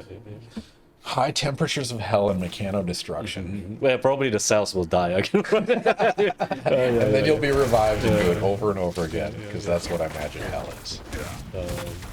There are 6 main cities in WoW. There are now, but the original one, it was Stormwind. Yeah, so the original human. I think there's oh no, I need to evac. There's the dwarf. Yeah. Oh, I never played the other side actually. Do you ever play the Horde? orc? No, I have not played the Horde. Yeah. I always chose human. Yeah. I only did one character and did it pretty hardcore, but we downed the Lich King, like the 10-man. Oh wow! Yeah. You're part of a guild or something? So my brother was hardcore. Like he was a healer and he like had the spreadsheets to know how to do stuff. So I was just I played a rogue, so I was just DPS the whole time. But Iron Forge, yes, that was the most the popular Alliance main city. Was Iron Forge in the original, or did that come out with the? I think Iron Forge, the dwarf. Yeah. It's like a underground thing. Yeah, that was original, or that was the expansion? Original, I think. Okay. All right, Cuddle Puppy, I apologize. So the answer is Iron Forge and Stormwind were the main hubs for humans. Man, it's just at some point though, playing this, maybe you had this experience too, where it was like, I got to level 80, I was Lich King, we downed him, like I got the best equipment I could for the rogue, and then the expansion came out, and I'm like, do I want to do that again? Do I want to grind for 5 more levels and get my leather working better? You know, like, do I want to just find an extra poison? And the answer was no. I stopped playing. I think I also stopped at that point, at the point where actually when I'm playing it, the top is 60. Yeah. And then I'm just mining, like I'm top at mining, and then you have the map for mining. So every day I just mining and leather work, so I can skin. Yeah. So I just went to this area that have a lot of this I forgot what metal, but just spend a few hours there and then sell it, grind it, and then just same shit over and over. Yeah, just get the gold and then God. auction it, and then and then maybe time to stop. It's the addiction kind of. I mean, it was a great distraction, but the thing that World of Warcraft did was it was like, I don't know, fantasy football, where it's just like watching numbers go up. Like that's all you're doing. If you think about it, and it's when you start taking that lens, you're like, is this next one worth it? Is it gonna do anything for my life? And the answer is no. All right, Melisons, welcome to the stream. Thank you for the first time chat. If you could be any type of cell, what would you be? Whoa, that's an interesting question, right? Stem cell. Stem cell that can be around. You're the magical. But you don't have identity though. you can be anything, but you just divide. You don't have you don't have one function, right? Oh man, yeah, you're not an expert in anything. You're just a nebulous blob of cell. Yeah, basically stem cells are the capabilities. The main capability is to be able to. I mean, make more of yourself, right? Before you differentiate. Oh man, I was way wrong on my answer. Depends. I mean, if you like flexibility, you know, like. All right, Jerome, what cell would you be? Oh, it's hard. What a great question. Thank you for asking that.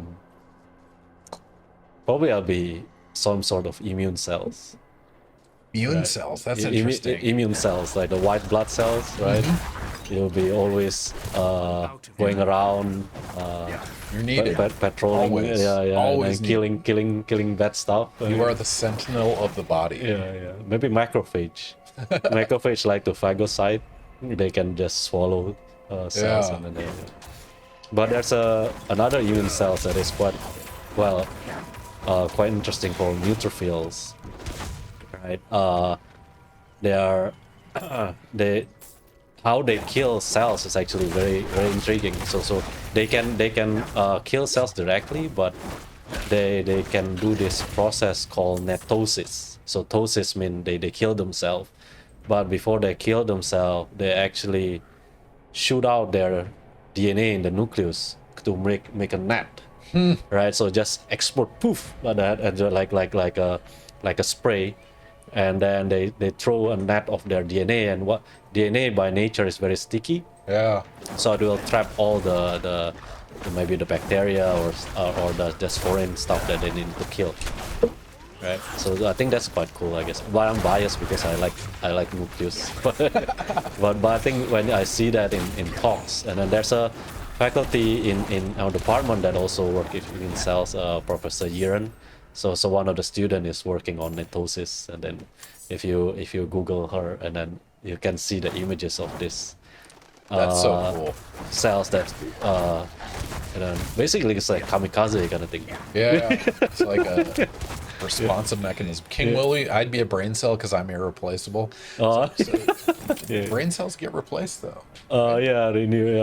Yeah, I thought that too. I was like, I want to be a neuron because like we're super intellectual and we talk smart while playing video games. But then I was like, one neuron is useless, right? Like you need multiple neurons connected to have any processing power. So we have like a quite a new neuroscience focus, right, in FSU, a different department. And I always wonder, how do you retain? Now, when it's an active study, of course, the mechanism how they retain memories, right? Like it's just basically different arrangement of neurons. Yeah, it's very specific pathways of signal transduction. Long-term versus short-term is the strength of that pathway, right? Or, Yeah. But like when you like intellectually zoom on a molecular level, what the hell does that mean? No, I've thought the same thing. That's astounding. Like meanwhile, all the behavior and stuff is all controlled by brain, right? And if you think about it, basically we don't know anything. But anyway, I'm too many glasses of sake right now to deal with that thought because it's breathtaking, isn't it? Yeah. Like, because we know how a neuron works. We know when we put them together, we know how to neurotransmitters go across the membrane and communicate. But you start putting like 5 and 6 of them together, all of a sudden you have a worm brain, and we can simulate that. Put 100 million of them together, and you have the human brain, and you have us playing video games talking science. And I don't know how to deal with that. Intellectually. But that's what make it interesting. I think that's what make like at least a cell biologist to come in every day, right? No, it really is. And it's one of those things I'm very intrigued by that topic, especially the level of abstraction you guys work at, because it applies to human behavior and human outcomes. But also the how complex the system is hard for me to deal with, because there's just so many variables. And one thing I'll say, and kudos to biology and biomedical researchers, you guys are so much better at doing control experiments than chemists are. Really? Well, like chemists, I can make a molecule, I know exactly what that molecule is, and I can measure a property of that molecule, and even no matter what, I'm right, because that's how the molecule behaves. But you guys, it's like you don't know if the outcome of that cell was because of variable X or Y or the number of convoluting factors. It's I'll argue a harder problem to deal with. So there's always uncertainty, I guess, and then we rely on stats and significance and And you're much better at that than we are. No. But in a way, I think it's less exact. That sometimes it can be frustrating. I think if not like for like when you're going into research as a student and remembering, always contemplating whether I'm doing the right thing or not. Right, even now, right, I mean, you know, there's always that doubt because of the variation in biology and the lack of that exact but yeah. I mean, that's what peer reviews hopefully for, right? yeah. Someone's. Yeah. All right, we should do another prediction. Do the next one. Okay. All right, ladies and gentlemen, we're going to do another prediction. If you're not following us, click the follow button here. 300 standard internet units also make our numbers go up like World of Warcraft. But also, we're going to have a science question that pops up right now. Click the predict button at the top of your screen, and you're going to answer the question. Length of one cell's DNA when stretched out. So if you take a single cell, you take the nucleus, tear it apart, take one strand of DNA, and you stretch it end to end, how long is that DNA? So this is assuming human DNA. Does it matter? I didn't say. Yeah, I guess human. Let's say it's human. Well, I mean, 2 meters versus 2 centimeters. At least a couple orders of magnitude of leeway on this one. So. Oh man. Oh, this is good actually. I don't need to concentrate that much playing this. Now I can answer that question this properly. So I played Diablo 2. I didn't do Diablo 3 or Diablo 4. Oh. So what's I mean, you have the health, you have the mana, you have skill trees presumably. Yeah, same thing. I guess. Additional skill sets. What do you do beyond? I think it's the same. Now they have the. Oh my god, there's a. There's a. I don't know. I don't think it's there. Maybe it's there. Maybe I played Diablo 2 also. So what's your character skill right now? What do you play, this mage? as a mage. Yeah. I was a necromancer. I see. So they have this thing. Oh no, they cannot go there because I'm not level 550. All right, you guys have about 45 seconds. 2 centimeters or 2 meters. What's the length of DNA when it's stretched out? And no worries if you get it wrong. Just throw your guess out there right now. Anyone that's watching, click the button, make your prediction, bet 10 internet points, and you'll give someone else those points. But make your predictions right now. Oh, so I guess you talk. I forgot what we were talking about just earlier, but I was gonna say about how complicated is biology, right? And then also like mostly the things in our bodies depend on balance, right? Equilibrium. Yeah, and then a lot of time in cancer is just that balance got disturbed, right? Where you usually have two proteins that control each other for cell division, for example, and then suddenly that balance is disturbed, and then the cells start dividing uncontrollably. And then actually, if you think about it, it's more amazing how our body can function. Yeah, at all. The fact that I can age to 41 years would be a functional, non-nebulous blob of cells is amazing. Yeah. How the cells communicate. And so I teach general chemistry too, which is fun because I do a lot of the intermolecular forces and then kinetics and thermodynamics. Thermodynamics, I don't work in that area, but it's breathtaking to me because we use the term entropy, right? You talk about organization. Entropy, yes. And we are a low entropy system that exists temporarily in the universe. And the universe does not want us to be this structured. It does not want our cells to be organized in the way they are. And everything in thermodynamics is against human biology existing, and yet here we are. And well, I guess this is something new. I guess you have this event, and I think there's suddenly a horde of enemy will come, and then you need to kill them. So it's like you're picking up a quest on the way, is that? Yeah, sort of. And you just get achievement points, or you get your ranking is based on killing and. Yes. The more you kill, the more better item you get. Okay. And in here, if you keep the people alive, I guess the 3 people. Oh, this is an escort. Okay. So what do you like more, Diablo or World of Warcraft? Oh. I'm about to start a fight. But I think I do enjoy actually World of Warcraft, but maybe too much. I guess that's the issue. Yeah. And then the fact that you play with your friends, and then you know. Like a guild. Yeah. And then it's a never-ending game almost, I think. if you just put the social aspect to it. But yeah. No, I remember one particular moment. It was in the Lich King. One of the bosses you fight as a guild, like you do the 25-man dungeons, and it was like I was a rogue, so I could do the cloaking. So I could do that at the perfect moment, like a 5-frame cloaking, where I would not get stunned by the boss, and I would just go unload on him. And you're doing this in front of like 24 other people, where you're just like the go-to guy. It's such an experience, right? Yeah, 'Cause yeah, you're like yeah, the yeah, quarterback of the game for that moment, and you don't get that experience a lot in life. Yeah. Like even while teaching or presenting, like you're the main focus, but it's not as epic as like I did it. Yeah. So yeah. I know there's a endorphins release that is absolutely profound. Yeah.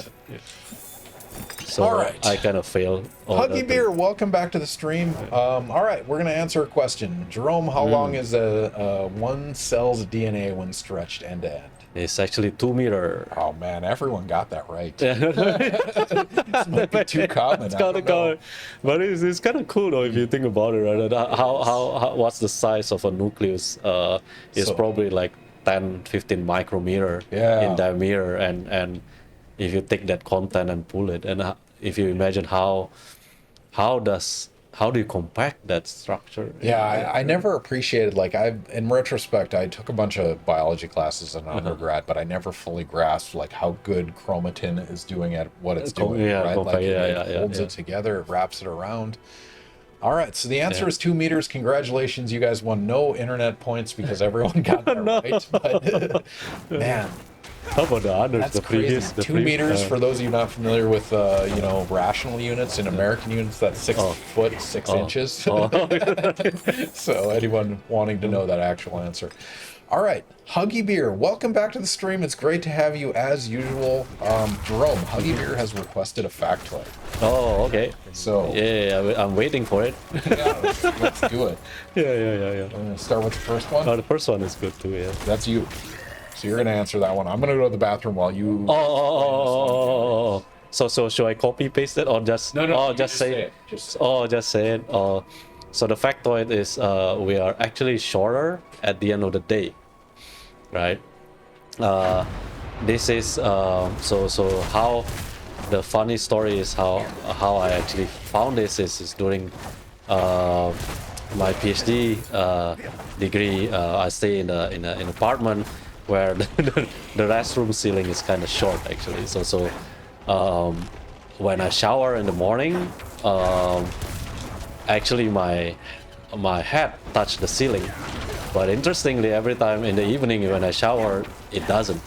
So we are actually shorter in the evening, but what the reason of that is actually because going back to the cartilage, right? So our spine is made from the bone, and then between the bone we have the cartilage. Actually over time when you're standing, actually even sitting down, you're continuously compressing, right? Your body weight is compressing the cartilage and is actually slowly excreting water to compensate for that stress. Like what I mentioned earlier, you have a cage of collagen and glycosaminoglycan, like hyaluronic acid in the middle, that attract water, that creating this pressure system to maintain to counteract that body weight.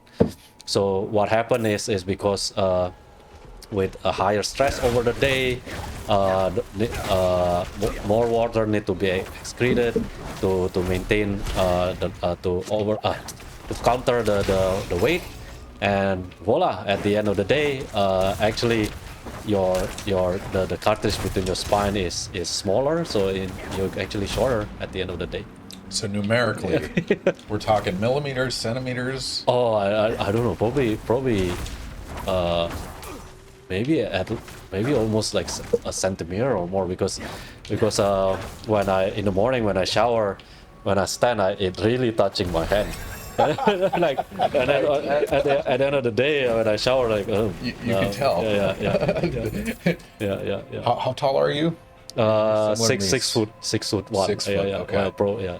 Yeah, so I'm 6'2", so I have the same empathy. The shower head height. We redid our bathroom. I'm like, okay, my wife is 5'4". We got to compromise here. So the contrasting factoid on that is when people spend any length of time in space, they come back taller, right?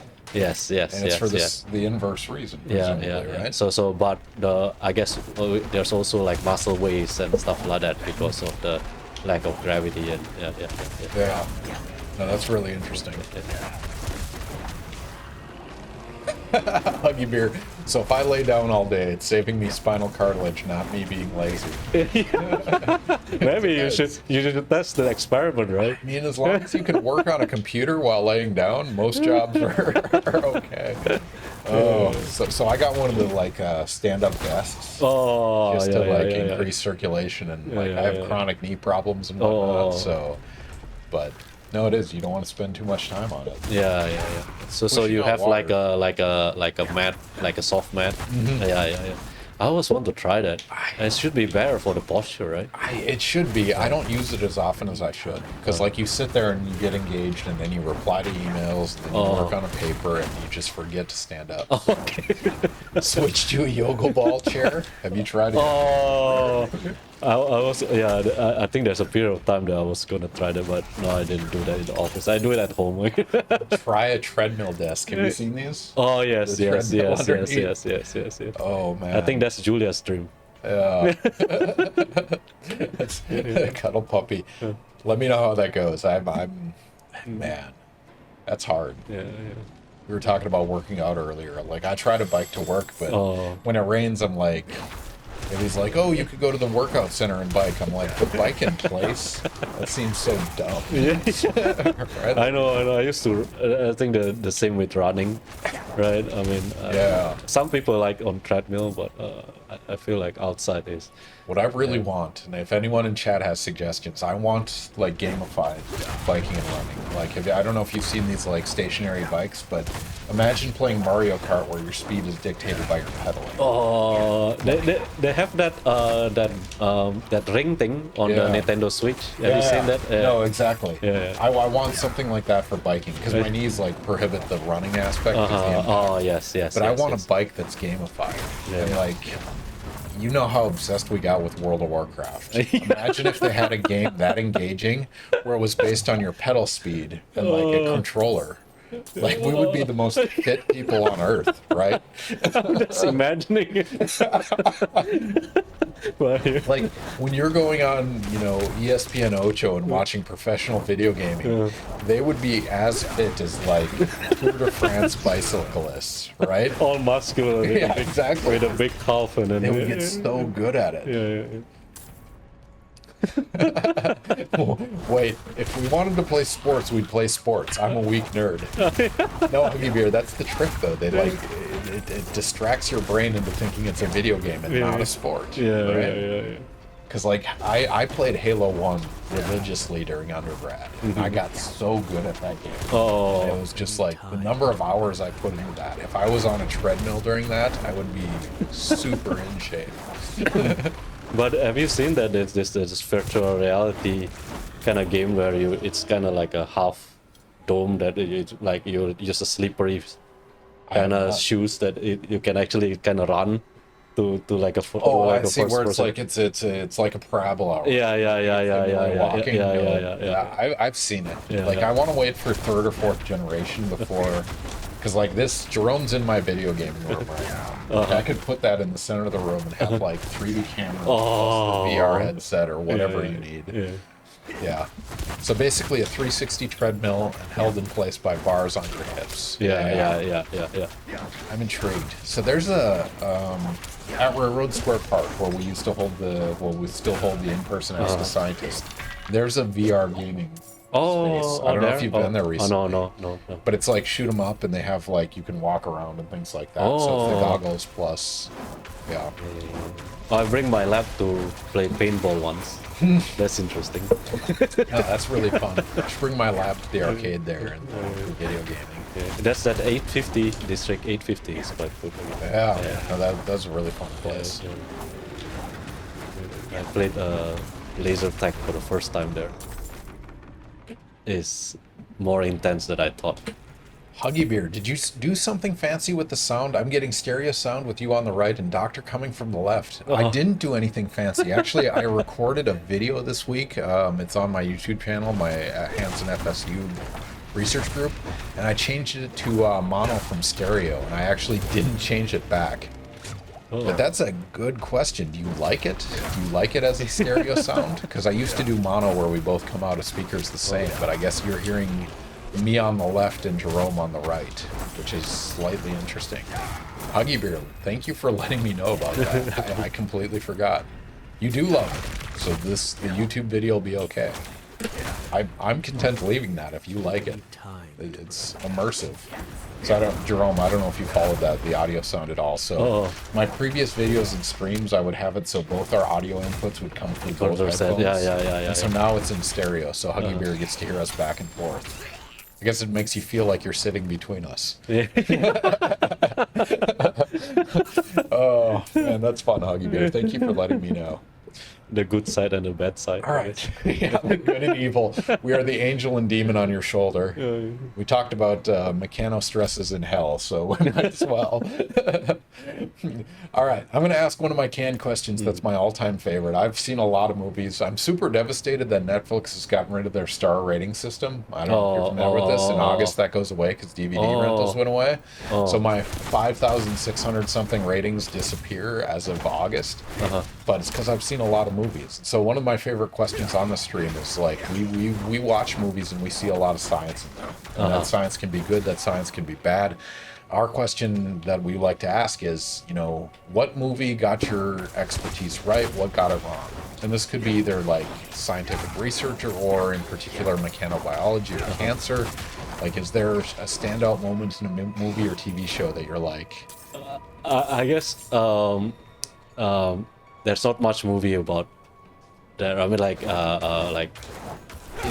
go into the biology of cancer and microbiology. But one thing that I can put in that is, I guess, in general, like biological, like life science lab, like cell biology kind of thing. The funny thing is when you watch CSI, right, and then they looking into something in the microscope, and then they always make it so elaborate that they're like they zoom into the microscope and this is how it look, but no, it doesn't look like that.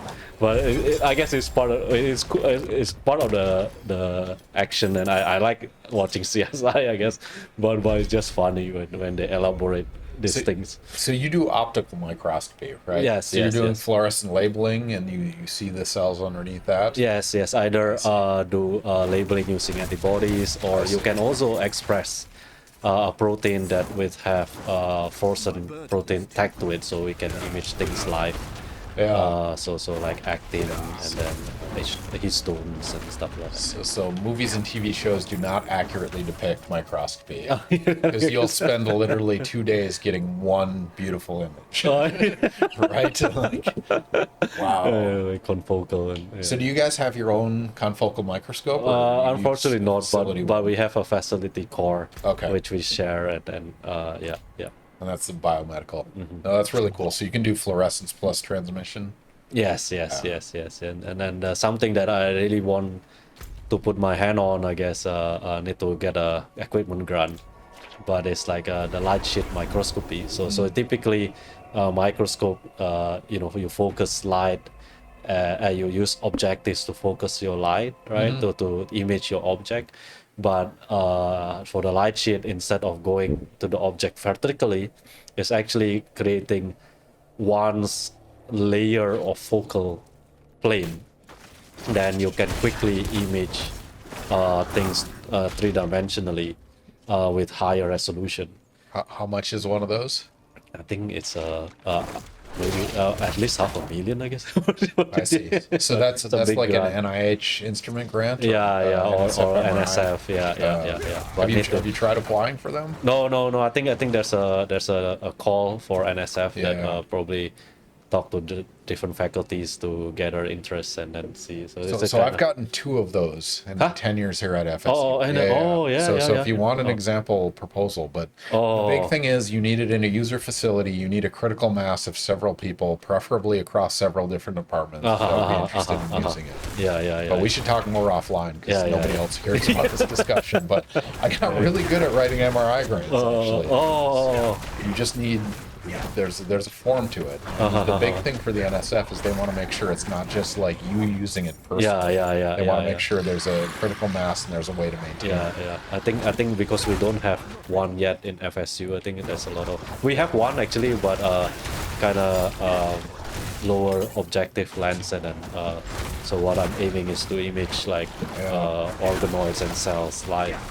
But that's can be a good thing though, because you like have user numbers, you have the number of hours, you have how old that instrument is. Like, we should talk more offline. So Jerome and I have just birthed a conversation, 1 in measuring threat with time resolved emission, and 2 about MRI proposals based on Ask a Scientist gaming. So hopefully this night of gaming was worth it for you. Surprise research conversations.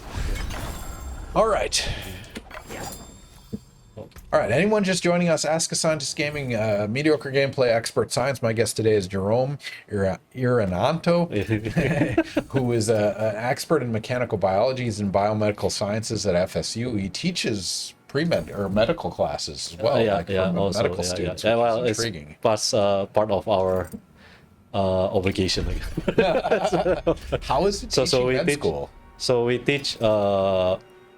actually, our department is responsible in teaching the basic science. So the first 2 years of medical schools, where they need to learn almost everything about the human body, which is very challenging, and I'm always impressed how they manage to do it. So I'm teaching on the musculoskeletal.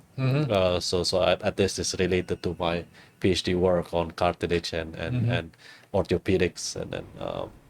The pharmacology side of it, actually, different drugs, different action of drugs, and for skin and bone. That's interesting. So you teach the pharmacology class. So the other guest we've had on is Rob Tomko. He's a pharmacologist, right? We talked about apoptosis, which was really fun to learn. Like, he studies garbage disposal in the body, which is something that's underappreciated, but absolutely critical, which is kind of fun. But yeah, that was one of those conversations I had with him and with you as well. Is like, did you take general chemistry? You had to take general chemistry, organic, or anything like that? No, not during undergrad. We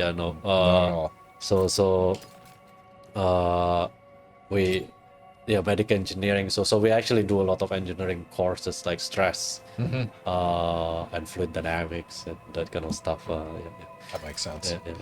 All right, so we have about 20 minutes before you're going to play NARC for the first time. Okay. Looking forward. What do you want to play? Do you want to keep doing Diablo, or do you want to do like some Kung Fu? Or I think if it's okay, I think it's a good balance. This is playable. I guess at least I'm just automatically moving. I mean, so that's interesting. So you gave me a list of games, old school games plus Diablo IV plus Bishi Bashi.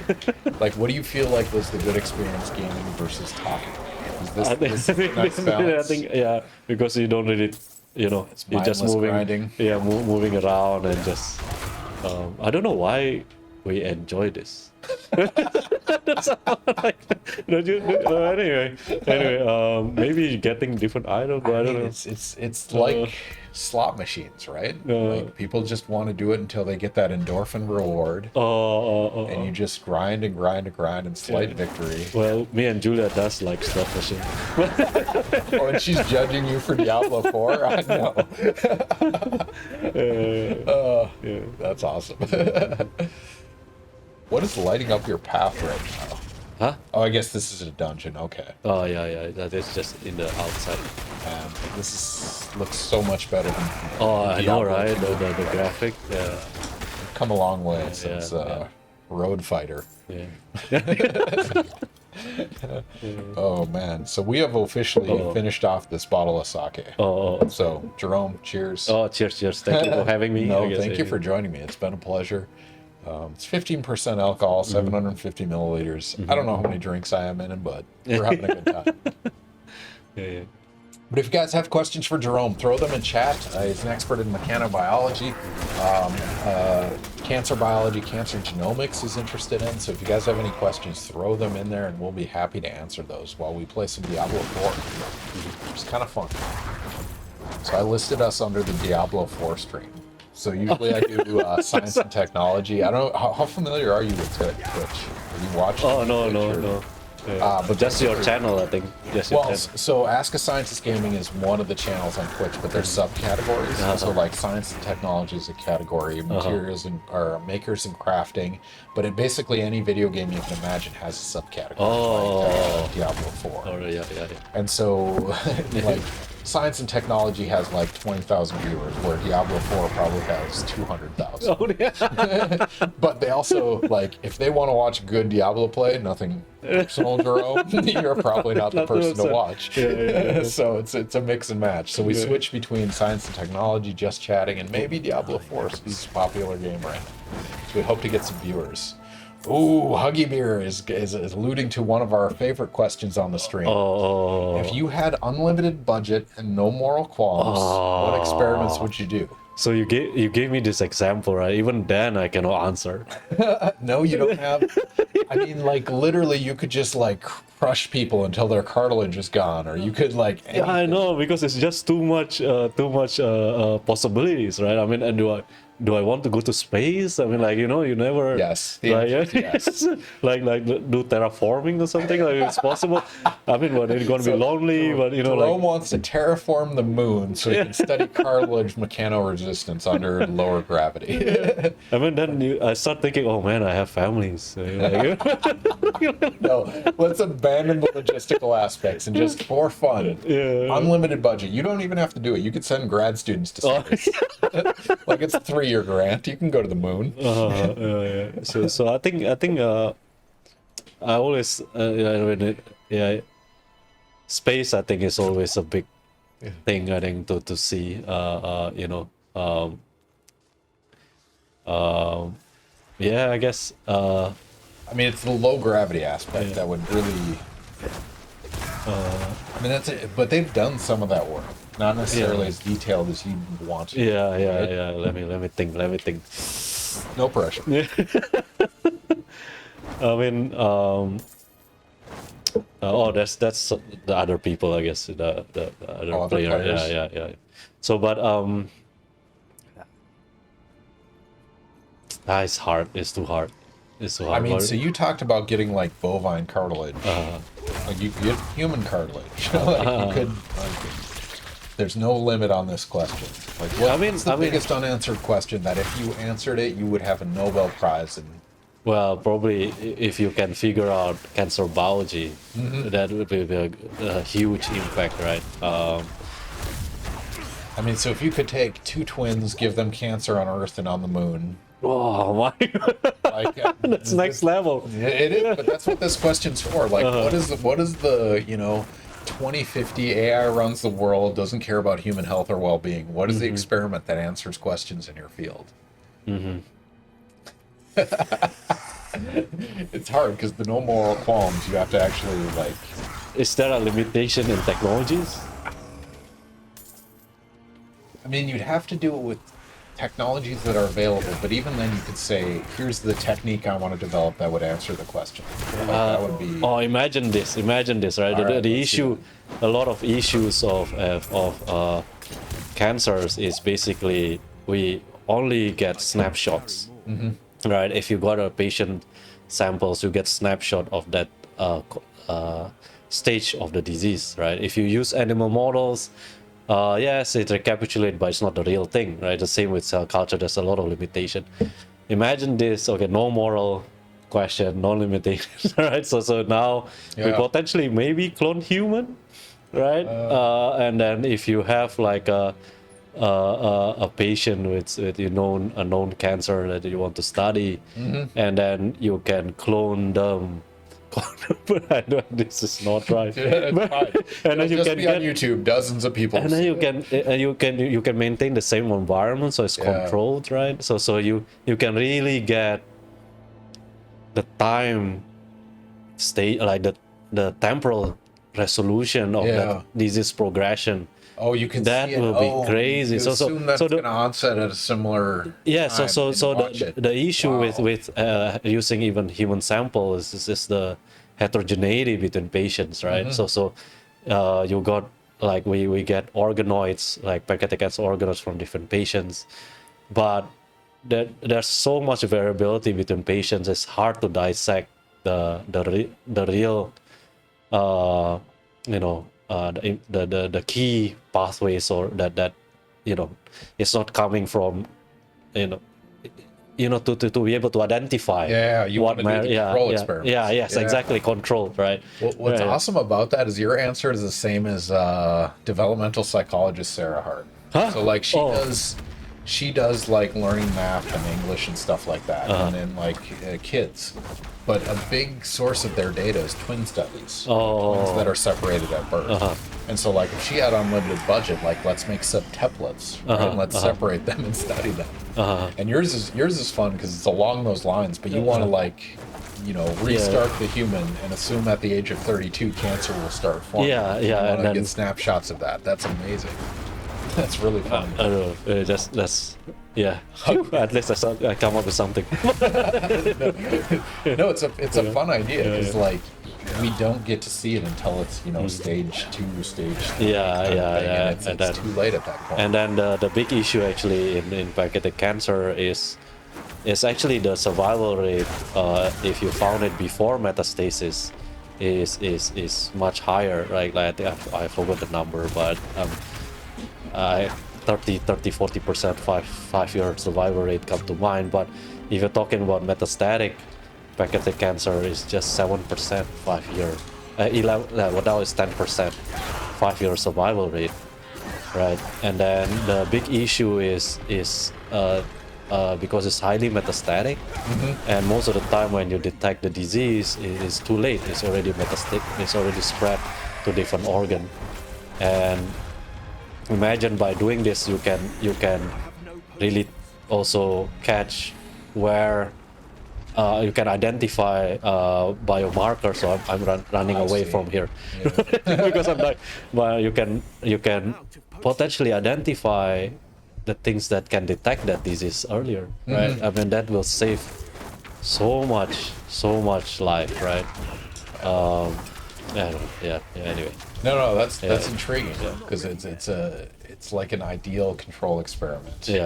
But you have a problem with nature versus nurture, and like, would it initiate at the same time, or could you control the environment? If you put them in the same environment, you just gotta control for all those variables. The same elementary school classroom. No, probably gonna. Well, this no moral thingy, right? So I don't know exactly. Like you could Truman Show. Yeah. That's what you'd have to do. Man, well, cloning interesting. Huggy Beer, cloning interesting. Could you clone a cancer and test different treatments on it outside the patient? That goes to the HeLa cell line, right? The Henrietta Lacks. So most of the most common model to study cancer is the cancer cell lines, like the HeLa cells that you mentioned. But the issue is you're culturing these cells for decades, and we know that one of the hallmark or one of the characteristics of cancer is genomic instability. So it's actually you get a genetic shift with time. So that's interesting. So it still recapitulates the diseases a certain way, right? But how much it recapitulates the real tumor is a big question, I guess. I mean, so we know that, right? Like the HeLa line, that's what, 40 years old, something like that. Oh, that's 60, 70. Interestingly, HeLa cells is the first cell line ever developed. How different is it now from the original? I don't know. But that's understood in the community. That's a problem. And the big issue actually, there's a lot of contamination, where you, for example, culture. There's contamination issues that meaning that you have multiple cell lines it's not pure HeLa cells. So that's a big issue in the field actually. Well, are you comparing apples to apples or not? Yeah. So the organoid is the next generation model in outside the tumor. So instead of culturing in this two-dimensional like cell well plate or petri dishes, you culture them in 3D directly from the tumor. So you directly take the cells from the tumor and you culture it in this environment, and it has been shown that it can recapitulate the tumor much better in terms of drug response and then genetically and stuff like that. But the crazy thing about this is the big push for organoid. You can imagine isolating some cells from the tumor, culture it outside. We know it's recapitulating a tumor. You can put them in different well plate, put different drugs that is potentially can treat that tumor, and see which one is more efficient, and then you get personal medicine. Right. So that's the big push. I think it's a sort of a new technology, like starting in like 2015, 2016, and now it's gaining a lot of track, I guess. So I'm not as familiar with the like recent technology. So the HeLa lines. Have you read the book The Immortal Life of Henry? Yes.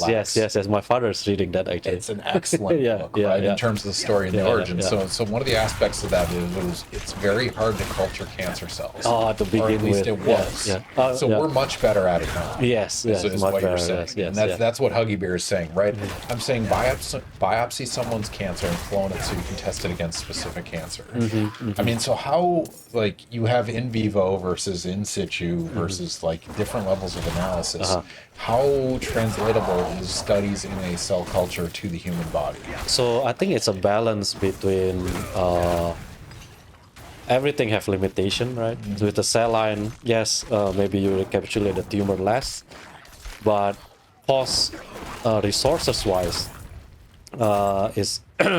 is doesn't cost much, and then you can rapidly grow and then test multiple drugs at the same time.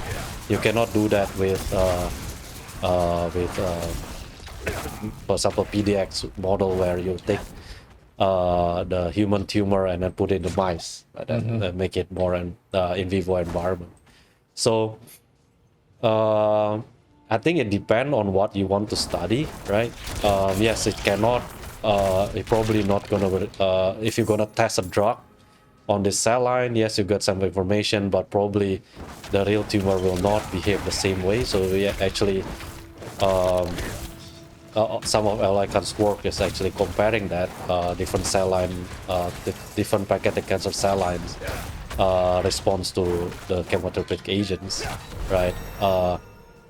But on the other hand, if you want to study what's the impact of an agent to a cell, right? Then you can biologically, like the biological process probably is highly relevant. Right. So I think it depends. What's the aim? Certainly. I mean, it really comes down to this line: side effects may include. Oh yeah. Like it's easier to kill cancer if you don't care about every other cell. I can kill cancer with a blowtorch. Yeah. Side effect is a big thing with the chemotherapeutic agent, right? Yeah. And that's something I didn't appreciate till I learned more about this. Like, even like you give a drug, there's a metabolite of that drug that has to get processed by the body and might cause additional side effects. And it's something you won't necessarily see in that, single cell study. Yeah. That's all about pharmacokinetics and drug, how they relate to each other. Yeah. All right, we should do another prediction because we're almost at 10:30. Are you ready for NARC? Because that's coming up soon. I haven't seen it. We had to set up quickly. We had to get the Xbox going, so you did not get a preview of NARC, but you're going to enjoy it soon. All right, so anyone not following us, click the follow button. We're going to do a prediction right now. We're going to give 2 minutes. Man, I'm going to run to the restroom again because I've been drinking a lot of sake. Because I don't drink much. Don't worry. You have to drive and I don't. All right, we're going to put a prediction up there right now. The prediction question is, which animal is less likely to get cancer, an elephant or a mouse? And so put your predictions in there, click the follow button, get your numbers, get your standard internet units and gamble them accordingly. The question I'm going to ask you is, What is something you wish everyone knew about your field? If you had a giant microphone and you could broadcast to the world, what would you like to tell them about mechanobiology or cancer in general? What's the message? Mechanics matter. I guess. So I think mechanobiology is kind of a newer field. I guess. I think it's to get more and more appreciated, but I guess, yeah, if I have the chance and to advocate is that simple notion of pressure, compression that we can feel, it can matter significantly, but in a cellular, even at molecular level, right? I guess, yeah. Oh, so I guess I'm just gonna go here.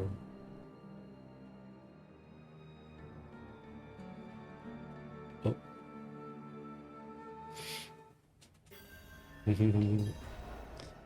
Oh, yes. I just got into. So this is a new thing. There's this malignant thing. That's a mission or a skill? So with the with the new season, apparently something that you can attach to your equipment or something like that. So this is the first time I see this actually. Huh. Yeah. That's fun. So they're keeping it lively. Yeah. I know there was some just based on the video gaming subreddit, there was some concern with like the content got stagnant for a while. Right? People beat the game in the first week or something like that. And so this release is presumably updating and giving people stuff to do. Yeah, I guess, yeah. But some people, I guess, including me, not aware that when I joined the new season, I had to make a new character. So yeah.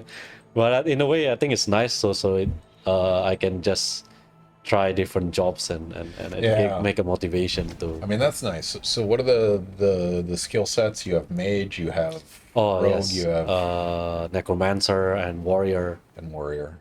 And druid. And druid, okay. Yes.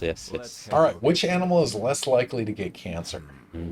What's your answer, Jerome? It's elephant. Wow.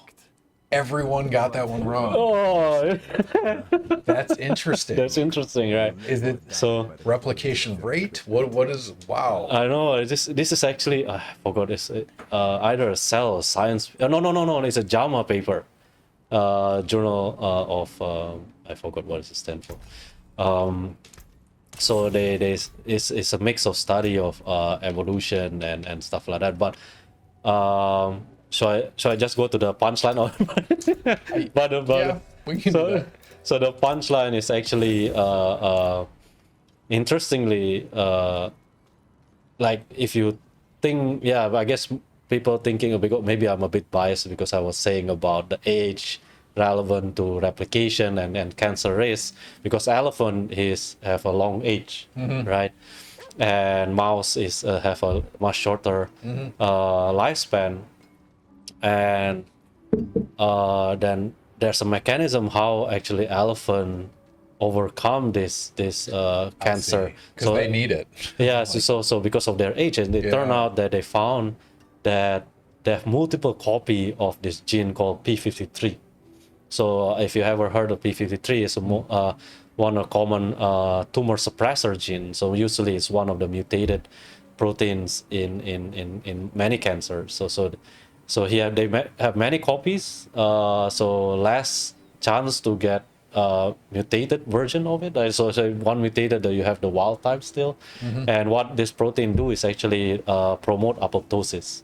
Yeah, so when you have too much DNA damage, and then this protein will tell the cell, no, you cannot replicate anymore. It's time to die, basically.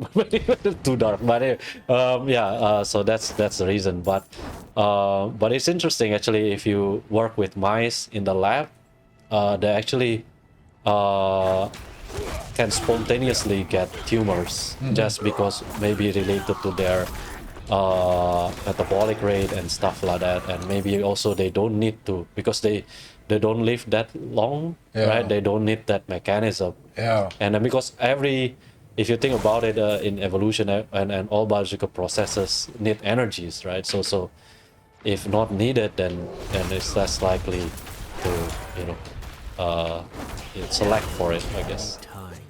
That's I mean, it's counterintuitive because an elephant has more cells. Yes, we talked about exactly, statistics of cancer, but they have a mechanism to deal with it. So my trap works. Nice to no, you won that one. Congratulations. All right, it is 10:30. Okay. It's time for NARC. Are you ready for this? Yes. Okay. Should I turn it off? No, you can leave that on. I'll transfer. All right, so what we're going to do is we're going to switch over to NARC, ladies and gentlemen, but while we do that, Lori, welcome back to the stream. It's good to see you. We had a meeting today, actually, but it's good to talk to you again via chat. Lorianne has requested a factoid. Oh. So while I'm changing between games, how about you give them a factoid, drop a knowledge bomb on our audience that they're excited to learn about. So as the same species, right, we inside the nucleus we have the DNA, and DNA basically have the information for basically a template for all the proteins, right? DNA got transcribed into mRNA got translated to protein, and then protein decide cell function, right? And then basically the factoid that I put here is actually kind of a question: as a same species, do you think we have exactly the same DNA sequence? And actually the answer is no. Interestingly, if you ever heard about single nucleotide polymorphism,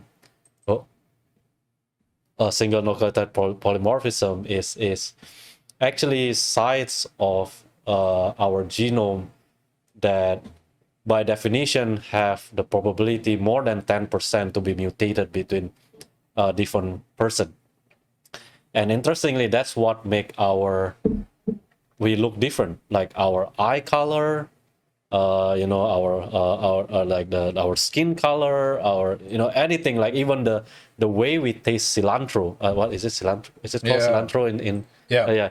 So some subset of people really hate cilantro because they actually taste it like a soap, and they by using genetic study they can associate the genomic sequence of this group of people, and to see what are the difference and what mutation is associated to certain trait. This is called GWAS studies, right? And then they can identify these SNPs that correspond to different traits of human, like even also like whether you can roll your tongue, right? And those kind of things. I found it very interesting. I guess it's related to 23andMe, if you ever heard, right? Yeah. You can send your saliva and they list those. Yeah, and then disease, I mean, there's in terms of studies, so it's important to, they can identify different SNPs that associated to certain disease risk, right? So this is the other function of this kind of the outcome that can we get from these studies. Yes, yeah. That's really fun, like really poignant nature versus nurture, because there are some things that are fundamentally nature, like cilantro. There's nothing about nurture that makes you taste cilantro as soap. I know, right? It's just a really cool, that's amazing. Yeah. All right, Jerome, are you ready for NARC? So this is with this. Press start Nintendo controller. So this is a really terrible game, and I apologize for this, but I played it first, and then it became a tradition on the stream. You're going to be playing against your colleagues, but you're also going to be timed. So you're going to walk. That's a big challenge. You're just walking right. Walk right. You have no advantage in killing anyone. Keep walking right. So you have two buttons that give you 4 actions. So if you hold A, it shoots bullets. If you tap A, it'll shoot a rocket. There you go. Go through the door. Walk right. If you hold B, it squats, which slows you down. If you tap B, it jumps, which allows you to avoid bullets. So what's the point? You're going to just go to the right. You're going to find doors. You're going to pick up that red card, and you're going to go right. And you're going to find a door. And you have infinite lives, infinite bullets, infinite rockets, and you're trying to beat this as fast as you can versus your colleagues. It's a time thing? Yes. Oh. The clock is right there. Okay, I'm going to jump. So you're trying to get to the door. There is no advantage in killing anyone. You are just going to the right as fast as you can, except for one level. All right. I'll give you How come? Oh, blue door. Sorry, hit that thing because you picked up the red safe card. Oh. There you go. Sorry, I'm distracted by questions. All right. All right. Drug dealers have had it easy for too long. I agree. Huggy Beer, Jerome is about to end that. Their reign of terror. You're going to win the war on drugs tonight. Oh. So walk right, find a door at the end. He said, what's the point? Oh, this thing stopped me. Yeah. Oh, it's like. Oh, yeah. Jump over those syringes. Oh, see. Don't you remember drugs in the 90s? This is what it looked like. I guess 80s/90s. I think this came out in 89. But anyone that's just joining us, we have about 22 minutes left in the stream, depending on how long it takes Jerome to beat NARC. If you have questions, throw them in chat. We're happy to answer those about mechanobiology, cancer biology, genomics. Jerome is an expert in all those things. All right, speaking of questions, Huggy Beer had Whoa, it exploded. Yeah, that was the rocket. So TAP A is rockets. So you're going to come up here and you're going to have to shoot the people that are wearing black shirts and bullets, not rockets. Oh. So hold the shoot button. Hold it longer than that. There you go. Blue card. Okay. Oh my god, that was a good one. So that's something we call in the speedrun game as RNG, random number generated. That card is random and you just got really lucky with the first person you killed. So congratulations, you are on pace. All right, sorry. Huggy Beer had a question. So what do we do to treat our body better in relation to pressure? Like, is there something people can lay down more? Can they do a hyperbaric chamber to elongate their cartilage lifetime? Like, is there any agreed upon? It's probably exercise. Exercise. That's right. One. And then, so exercise in the right way, I guess. So if you have high impact that can damage your cartilage, then that will be counter. So you're gonna jump in the car. Oh. And stay on the bottom. Stay on the bottom. You're gonna blow up at some point. It's okay. Keep going. Unless you memorize that pattern. So you got some time on it. Yeah. So exercise tend to help because if you think about it, not on the cartilage, but if you have a stronger muscle, so when you do physiotherapy, when you have a tear, like ruptured ligament and stuff like that, they will ask you to strengthen the muscle around it. So the muscle, I guess with exercise, right, you will jump over this.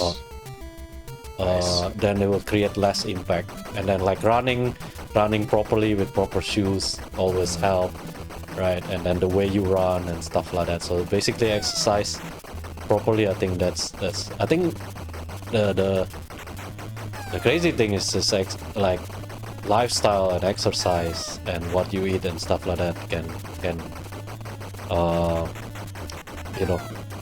it's beneficial in a lot of ways, I think. Right. Yeah. Huggy Beer is disappointed by your answer. It's a nachos. I was hoping the answer was going to be nachos, but it's always exercise. Yeah, there's always a hope, like a magic drug or something like that, right? Huggy Beer, keep coming back to the stream, and someday somebody's answer will be nachos. Whether it be music theorists, sociology, psychology, nachos is the answer to some problem in life. I promise. Yep, keep going right. That's nachos. You got the idea of this game down pat. All right. One of our other favorite canned questions. What's your favorite equation? Oh. Yeah, like Young's modulus, or like what is your favorite? It'd be as simple as F equals ma.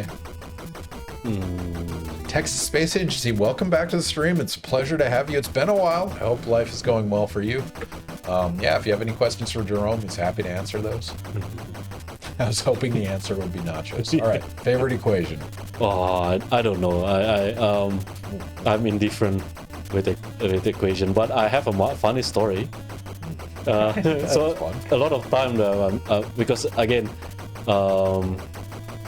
I guess I've been studying abroad, so I cannot use the excuse that English is not my native language, right? But sometimes I don't know, maybe it's my ignorance or something. I only realized it during my postdoc in a pub, right? When we were just going out with friends, and that equation is called equation because there's an equal sign in between. I only realized that during my postdoc. The word equation, it means something equals something. Right? Yeah, it's equating. Yeah. Anyway. No, that's fun. But I didn't relate that until during my postdoc, I guess. So we had our first mathematician on not too long ago, and I asked, it was Dr. Alex White, a recent PhD graduate in the mathematics program, and I asked him what his favorite equation is, and he was like, what about favorite inequality? So the greater than, less than, greater than, equal to, like, he cares about that a lot more in his mathematics. So get in the car, stay on the bottom of the screen, and that should, the car. That is going to cost you about a minute. Oh no! I'm very sorry. Oh man. Oh well. Equation. No, that's fine. That's a fair answer. All right, we're going to catch up on some questions. Cuddle Puppy, remember when scientists let wishful thinking guide their studies and saying moderate alcohol consumption is beneficial? No, that's true. That is a highly contentious topic. Yeah, I guess I don't know whether you ever read this one, but people saying wine Go right. is Go right. Go right. Wine is because it's antioxidant, right? Mm-hmm. So it's good sometimes. It's good sometimes, and beer actually contains some level of calcium, so it's actually good for bone. Yeah. We're gonna take that one to heart. So, Huggy Beer. The answer isn't necessarily nachos, but sometimes it's alcohol. Yeah. So, Texas Space Agency. Again, welcome back. It's great to see you. This one's a quick one. What is your first language? Indonesian. Jump over that. Oh yeah. Yeah, so you were born and raised in Indonesia until you were, what, 18? Until you went 18. to college. Yeah. That makes sense. Huggy Beer, you win some, you lose some, absolutely. So Texan Space Agency's follow-up is, I train Muay Thai. We condition our shins by kicking hard things and hitting our shins with wooden rods. It's supposed to create microfractures that heal stronger. That's very interesting, is there right? anything to this? Is that real? That's basically the same like weightlifting. Basically, you are damaged, you're using your muscle, and then there's some, sometimes you feel muscle ache, right? There's some damage to your muscle, and then when it regenerates, it make more. Yeah. So the same, I think, when you, in this case, is yes, I think you're right that you're creating controlled damage that when it get repaired, they will make repair. So that's also relate to. So sorry to interrupt. You're going to grab this card, press up, but don't press up too hard, or you'll go back in. All right, go left. Okay. Get that key card door. You're one of the few that did not go in again. Okay. Well done. So same like astronauts, because the reason why they have bone loss is because they don't use it, and part of bone remodeling needs some sort of regeneration. Yeah. I mean, in archaeology and forensics, this is a non-trivial thing too, right? Because the shape of your bone changes depending on how you use them. Oh, this is one of the few levels you go left. And so a carpenter will have a different bone structure than, say, a teacher after dozens of years of a specific task. And you can actually archaeologically define someone's occupation based on, so you're going to shoot the Rambo guys, but you have to shoot them at a reasonably close range. So you don't want to shoot them but bullets only, not rockets. This is green card, go. When do you remember all the things? Jerome, ask me how I know about this game. Does anyone want to tell him? So this started out as a joke 2 years ago when I was a guest on stream and Eugene DePrince was the host. And this was a game from my childhood. It was a bargain bin blockbuster game, but I played it and it started out as a joke. But somebody challenged me to speedrun it, and so I speedrun the game.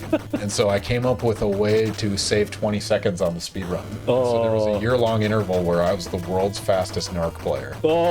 That's a record one is? Yeah, it's online. I even have a tutorial on how to beat this game fast. So if you want to, next time you're on the stream, if you want to beat this fast. But yeah, I was the world record holder in this game for about a year. And so I know more about this game than probably anyone. Me and my brother figured out everything. Like deconstructed the game, did statistical analysis. But like, if you have limited life, this game is crazy hard. no, it's not. If you watch the tutorial video, you just have to find the right lane to walk in and the right moves to shoot people, and it's not too bad. All right, so enough of that. But the world record is 9 minutes and 4 seconds. Oh, So I okay, got beat by passed. someone else. Oh, All right. So you're telling me I should keep hitting my 4-year-old daughter in the shins with sticks? Got it. Texan, you heard it here first. Jerome was recommending that. He is a doctor, so you have that card. So go ahead. And do that. I think you should try to get that title back, sir. Time to add a line on your CV. I really should. I should commit some nights. What I really want to do is the 2-player NARC speedrun. I gotta find a time to play. need to train wanna do first, it? I guess. Yeah, let's do it, Jerome. So I Let's be don't drag you down. the world record holder in NARC. It's not hard to get the 2-player speedruns since I know everything about the 1-player. Oh, All right. I appreciate you calling me Bucky. Well, Bulky? Bulky. Did I? All right. I'm dang proud of her. She does Japanese jiu-jitsu and just got her first stripe and a special award for handling a bulky admirably. Oh, that's fun. Congratulations. Kids doing sports. So you're not to that threshold yet. You said your kid's 3? Oh, yeah. You talked about the scheduling. She do dancing, I guess. Oh, she does. Okay, so you've started that game. Because I've like my 6-year-olds in gymnastics 3 days a week and dancing 1 day a week. And 3-year-olds in dancing and gymnastics. Oh my god. Not in a different class or so not the in the dancing daycare, and the or- gymnastics are in different locations. Oh. And so we have to coordinate all that. Yeah. Oh, All right. If anyone has questions, Jerome has. I think think you have like five minutes left, something like that. Oh, where'd that come? Let me see it. Okay. Hey, Dr. Irianto, have you seen the recent research on using markers to target or image cancer cells? Oh man, there's always someone trying to image cancer cells. Yeah. So there's going to be a guy that shows up in a wheelchair, and you're going to shoot him with rockets. I killed it. Oh, you did already. Okay, you have to kill him 2 more times. So kill the guys in blue. He'll show up again. Oh. There you go. It's another rocket. So I think imaging cancer is always developing technology, right? So now we do MRI or CT scan. Oh man, it's so hard. With contrast, usually it's a sugar contrast. So the fact that that the fact that the cancer cells grow and replicate more, right? So they need more energy, so they uptake more sugar. But of course, it's a active research field to have a better resolution and better sensitivity to. So you want to kill all the guys on screen. So the wheelchair guy will come back. Okay. Sorry, dude. Sorry. There you go. Okay. So that's 2. Oh no, go left, go left, go left, go left. Okay. If you go right, it would despawn this guy. All right. Sorry, ladies and gentlemen. I'm going to walk Jerome through this quick before he answers additional questions. So the next boss on the screen, go up to the card slot. So you're going to want to go to the top of the screen, and you're going to have to jump and rocket him in the hat. So tap B and then tap A on the way down. Okay. And then you'll rocket him in the face, but you want to stay at the top of the screen. Okay. I apologize. Keep going. I don't even remember the question. No, imaging. Top of the screen. So go walk up to the top, walk away from him, turn back, jump, and then rocket. Yep, just like that. You were very close. So go to the other side of him, walk away from him, get some distance, and you're going to do that. Just turn around. Yep, just like that. But get the rocket to go. What? I'm going to intervene because I don't remember the question. We're going to close with, so this is the final phase of the boss. So walk away, you're going to do it again.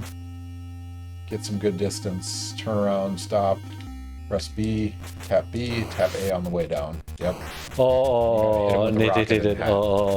All right, Jerome. So one of the questions I like to ask that we haven't gotten to yet tonight is, what is the Earth is flat / anti-vax equivalent of your field?